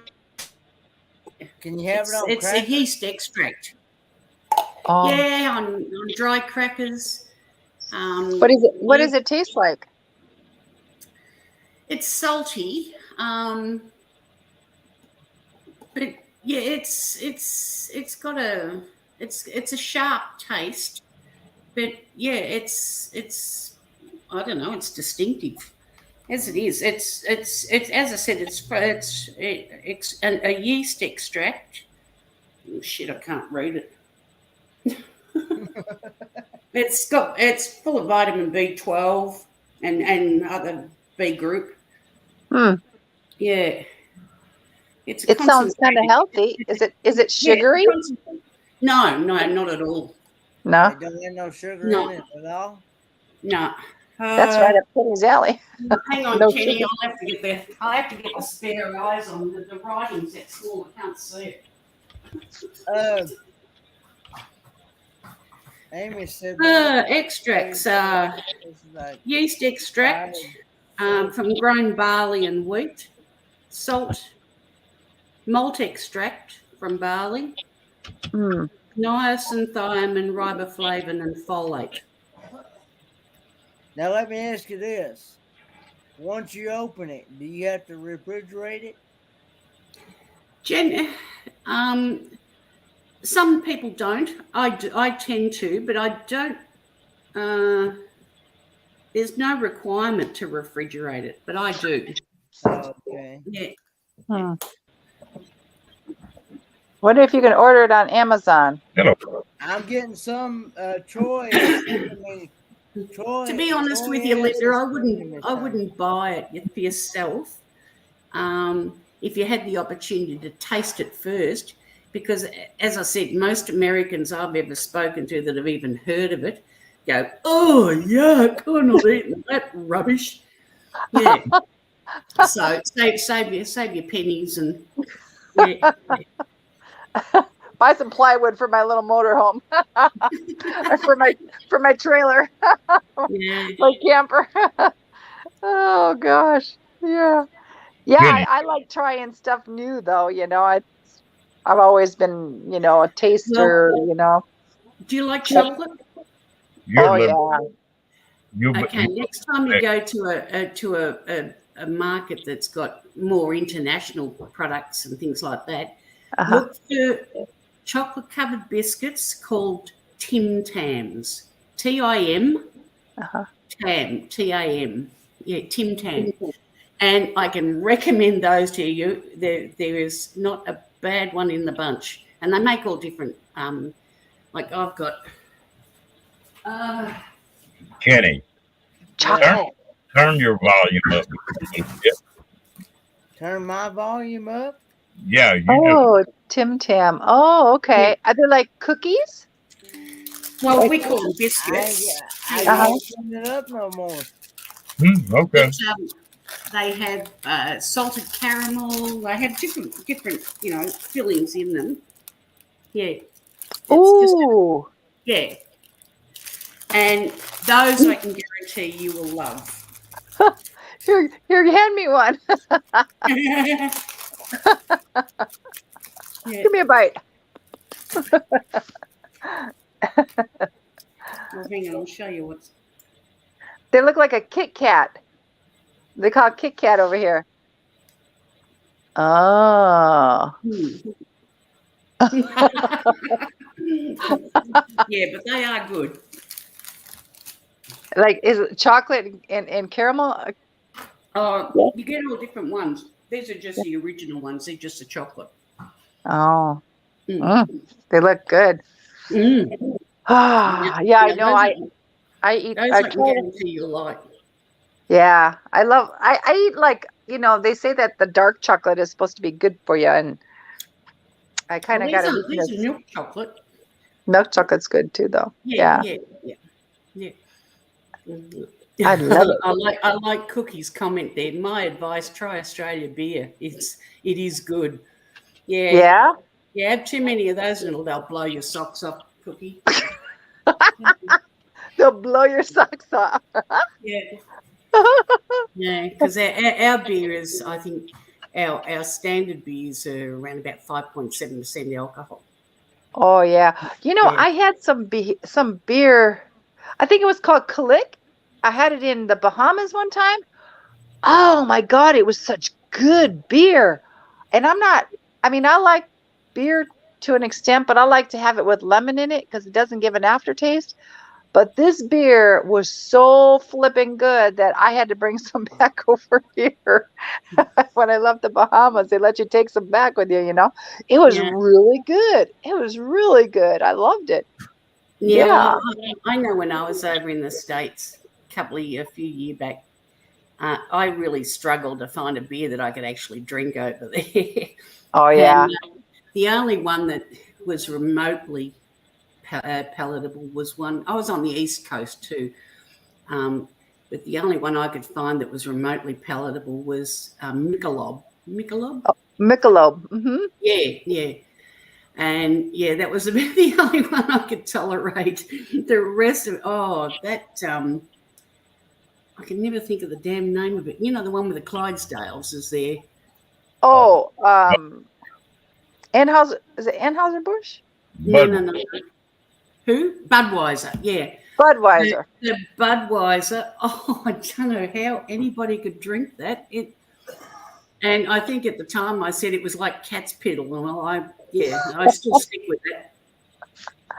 Well, Eric Nomadic Fanatic, that's his favorite beer is Bud Light. Yeah. Or Bud. I love their ads, but you'll never get me to drink their beer. That's for sure. You have to drink it with. To me, I don't mind a Bud Light, but it has to have lemon in it. Just put a lemon in it. Put some lemon juice in it. It's good. I had the Bud, but if I had a Bud Light, I'd like some beer in it. Thanks. It's just like drinking water. It's more lighter. Yeah, it is more lighter. Well, But I'm a lightweight. I don't drink that much. So, one beer Yeah, and I'm well, okay, Yeah, well, I lost my playmate back in 2012, and I've hardly had a beer. I've hardly had anything to drink since then. Yeah, but my brother and I get together, and yeah, we used to have some serious drink-a-thons. Yeah, in fact, it was a standard line. You come in, knock it with your elbows as you're carrying in a slab of beer. But, yeah, yeah. But I think I've got a couple. I haven't because my brother hasn't been. Other brother hasn't been here for 2.5 years, and I think these are his leftovers. So I'm not even. I'm not game enough to touch them. They've been because I can't remember how long they've been in the fridge for. But yeah, that's a light ice. Now that's the alcoholic volume of that is what? God, I can't even see it. They're only about a 3, I think. Light ice. I never heard of that. No, that's a Carlton draft beer. No, it's only 2.3 alcoholic volume. That's the color of it, the color of our light beer. Yeah. Yeah, it's actually got beer in it. Yeah, not just water. But, yeah. Yeah, I'm not game enough to take the lid off it. As I said, it's been in the fridge for God only knows how long now. I'll tell you what, that's one thing I learned the couple times I went to Australia. You don't want to sit down and try to drink with them people now. I remember that didn't weigh 120 pounds, and I think she had 2 hollow legs. God dang it, girl could drink. Yeah, I must admit, I'm guilty of drinking a few under the table myself. Yeah. They get over there. find out you're from Texas, you're not going to buy a drink. You walk in a bar and they find out you're from Texas. That's it. You couldn't buy a drink. Down there. So in Australia, do you see a lot of kangaroos running around? Not in my immediate area, but to see a roo, I don't have to travel too far. It depends on the climate. They'll come in closer to town looking for food. It depends. Like, we go in and out of drought, but if I travel, I guess probably 10 mile further north. I'll be, because I'm not far from the highway here too. You get out onto the open roads and things like that. You don't want to travel at dark. They run out in front of cars? Yeah, they're like your deer over there, they become hood ornaments. Yeah. But wow. And they can be as dangerous as deer too, because if you sky them, they'll come through your windscreen. Yeah. But Are they mean? Well, left to their own devices, they're not a concern at all. But I wouldn't get too close to them. Yeah. They can, put it this way. They, like, if you had a roo that wanted to have a go at you, what they do is, if you're familiar with what a roo looks like, they've got shorter top arms, but their legs are the most powerful. They kick. Of them. Now, what they'll do is they'll grab hold of you, and then they'll disembowel you with their back feet. Really? Yeah. Wow. But generally, you'll see them in the open paddocks or things like that. And of course, there's all different sizes, different varieties of them as well. Yes. Yeah, I've seen them. I've watched a couple of channels that people were by kangaroos, and this one guy, the kangaroo went up to him, and then the guy punched him in the face. Oh yeah, that's got up the gigs. Yeah, but no, it's that was crazy. Yeah, that's it's more, that's more like Paul Hogan, and what Crocodile Dundee type antics. Yeah, but no, generally you won't have any dramas with them. The biggest problem that they are is, as I said, they can become damn hood ornaments if you're traveling, especially at night time. Yeah, I get off the highways or night travel, and just travel through the day, because not only have you got, depends on where you are, not only have you got the roos, you've got wombats. Wombats are related to the koala. Oh, yeah. Okay. Yeah, but they're like mini bulldozers. If you actually accidentally hit one of those, I mean, it's not unheard of. They've ripped the sump clean out from underneath your car as you've gone over them. Oh. And, and of course the koala, you might get the koala on the ground, because both of them are nocturnal. Both of those are nocturnal. Oh, okay.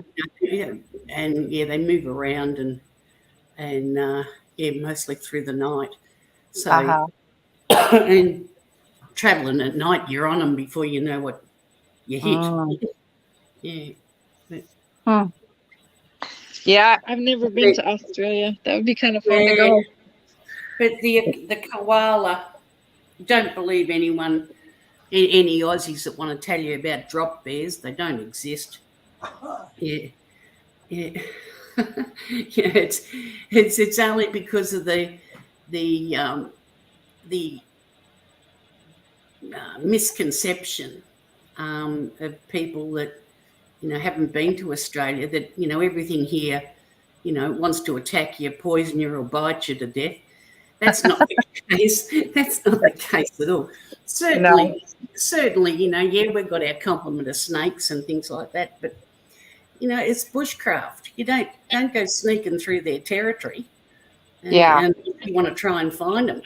But if you just walking through the bush, you don't travel silently. You make a noise, and because if they hear you, you won't see them. Yeah. It's kind of like Arizona. Everybody thinks, oh, every time you go to Arizona, you're gonna run into a scorpion or a tarantula or a rattlesnake. I've been in Arizona for 12 years, and I only seen one rattlesnake, and it was a little tiny one when I went hiking one time. And I think I've had maybe 2 scorpions in my house, but they were brought in. They weren't like the neighbor, he dug up a tree, and a lot of times they live underneath the palm trees and stuff like that. So when the dirt is dug up, sometimes they're under the ground and stuff, and they'll come out. Spiders, you go disturbing the ground and things like that. Yeah. The spiders move and things like that. But you'll get a certain amount of that. But even in our spiders here, the main one that you've got to be careful of is the Sydney funnel web. And The what? The Sydney funnel web spider. But I mean that's localised to set areas, and again, you've got to go looking for them. Yeah. But, Probably like the black widows here. You got to go looking for them. Yeah, well, the closest we've got to a black widow is the redback spider, and that can give you a nasty bite, but it's a pretty docile spider, and it's a recluse as well. It likes dark, undisturbed spots. And, and black widows. As I said, you've got to go looking for it. But my mum, we the property we had up the country, and that she was cleaning out around the tank stand, for the water pump, and just cleaning out the cobwebs with her hand, and she felt something move in her hand, and it was a redback, and she just went, oh yeah, like that, and that was the end of it. The redback, she hadn't. It was still in webbing, and she just flicked it out of her hand. But they squish it. Probably knowing my mother, no, but she used to took it outside. She used to terrify me. What she did with spiders. Spiders are my penchant. I just don't like them at all. But I mean, if they're outside, that's their domain. That's fine. But if they come into my house, it's. Yeah. Where's the shoe?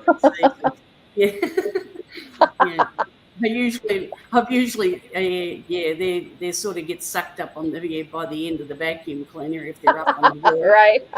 Or drowned in, spider in fly spray or whatever. But I'm sure. Yeah, that was my biggest penchant when I buried my mum. Yeah, I forgot to put her glasses in. It's the little ones that she can't see. They're the only ones that I've had in the house since she passed away. Oh, yeah. I never forget. There was many years back. This was. I walked. It was on the wall, and this huntsman spider. And they're harmless. They're big, hairy, ugly, but they're harmless. But anyway, and I'm screaming at it, get it out. Anyway, she's put it in a jar and she's taken it outside. She was just going to release it out in the driveway here. I said, not here. I said, take it over the road because I've got parks opposite me here. And take it over the road. Anyway, we're screaming at one another. This bloke pulled up in the car park across the road, and he said, "You all right over there?" And he started to walk towards us, and Mum said, "Yeah, we're fine." And I said, "Yeah." I said, "It's this bloody spider I wanted to get rid of." And with that, the bloke went and backed away and bolted. He didn't like spiders either. Yeah, I made it go and release it over in the park. I didn't want to. Right. Yeah. Don't put it in the driveway so you can turn around and walk back in the house. Yeah, exactly. And of course, it's going to rain.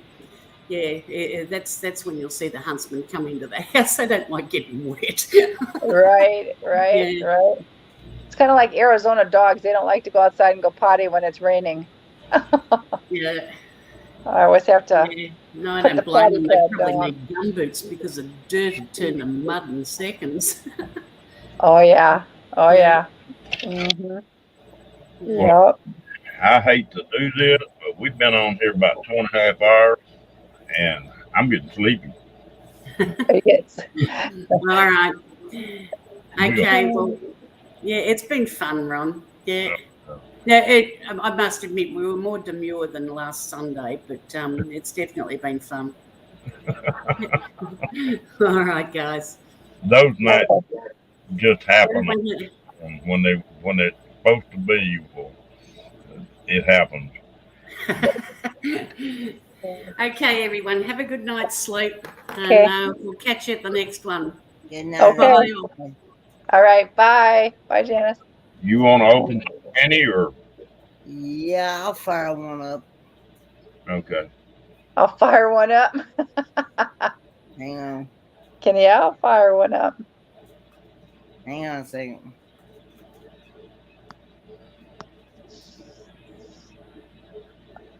I gotta set it up here. Hang on. How many people you got in the chat still? I don't know. We still got. I think you had 18. Uh-huh. There's still quite a few people. Night owls. It's already 1 o'clock here. Yeah, well, it's 3 here. Yeah, that's right. You guys are on the other side of the world over there. Yeah. I can do pretty good for a couple of hours, but when we start getting to that 3 hours, well, they start working on. Well, we've been here 3.5 hours. Oh. Yeah, I gotta get up in the morning because I gotta take Susie to the vet. I want to have the vet check her throat again because she sounds like she can't breathe sometimes after she had that surgery. So I'm gonna have him check her. I hope he doesn't charge me nothing because the last time he charged me something and I still have $500 on my credit card from taking Rocco to the vet. Yeah, I got to take him back into the acupuncture to have his acupuncture because he couldn't walk, But he's still okay, but he's his legs are starting to go. The vet said it takes it like 3 or 4 times before he gets pretty much better. You know what I mean? So They're expensive. yeah. I'll look at air conditioner up for you though. And Okay. That'd be cool. Yeah. Yeah. That'd be nice to have a whole unit that I could put in there. You know what I mean? For AC and for heat, that was sure nice in that casita. I know that. So where you just flip a switch, Right. Right. Well, that's funny that everything, all those little type of campers, those micro campers and stuff, they're so expensive out here. I don't know what they are like in the Midwest or the East or anything like that, but man, out here, they want to mint. I have a guy right now that really is interested in my RV, but I don't know how much I charge, Well, when you say expensive, what are you talking about? Oh, like 25, 30,000. Oh shit! No. You Yeah. you can buy these little campers I'm talking about. The bigger, fancier ones are like 6,000, 7,000, something like that. And they're not. Of course, now they don't have anything in them. I mean, they're just a box on wheels with windows and the AC in it, Uh-huh. But it works pretty good because they pull real good. They're low. Are they like rounded? No, they call them a square drop. They're rounded a little bit on top, Uh-huh. but they're square looking. In other words, they're 4 foot tall and 8 foot long. A lot of them, just like a sheet of plywood set up on the side. Oh, okay. And so they pull good. They get good gas mileage and stuff, you know. The only trouble, Yeah. you can't stand up in. That's the only trouble. Oh, yeah. Yeah, I can't stand up in the back of my truck either. You know? Well, Yeah. Well, I'll I, have to figure something else out because if Kenny wants to come out next year, I got to figure out something. then you may do like you say, the tent deal may work good for you. They've got them and going back and pick up with a cap on it. Yeah. That, you know, Angie Hayes that's on here. Maybe. I don't know her personally, but Now she got an SUV and one of those tents she camps in. oh, okay. They sometimes usually she's in there, but she didn't come in tonight. Has she got a channel? Yeah. It's Angie Hayes. Ooh, what is her channel? Angie Hay Family Adventures. There you go. What is it again? Angie Hay Family Adventures. Angie Hay Hayes. Hayes. Yeah. Okay. Family Adventures. Okay. I'll have to check that out. Yeah. Barry does say she'll drop a link for you. Oh, okay. Okay. There's the link to my live getting ready to happen here. Yeah, she's a cool head. Funny as hell. You hooked up, Kenny? Yeah, I just dropped a link and I've already got it set for subscriber mode only. So. Okay. Brene, are you gonna go over to Kenny's live? To me? No, is Fairy Dust gonna go over to Kenny's live? Drop the link over there because I can't click on it from on this side because I can't. I'm on my phone. You know, if she's gonna go over by Kenny, then if she can drop Angie's link over there so I can go check it out. Well, Ron, it's been a great stream as always. I've been listening to you the whole time. And thanks for having me up. I enjoyed it. Kenny always do. And I don't make this thing. The people that come in here make this thing. Well, you I might fire things up once in a while, but I look forward to the day I get to meet you in person, Ron. oh yeah, maybe we'll do that next year. Maybe before then. Boy, I'm getting itchy feet bad. I've sat still for about 3 months and haven't went anywhere. It's about time. Yeah, it's about time to go. All right, y'all have a good night. Enjoy it. Bye. Okay. Had fun, Ron. I'll see you later. Bye bye. Okay.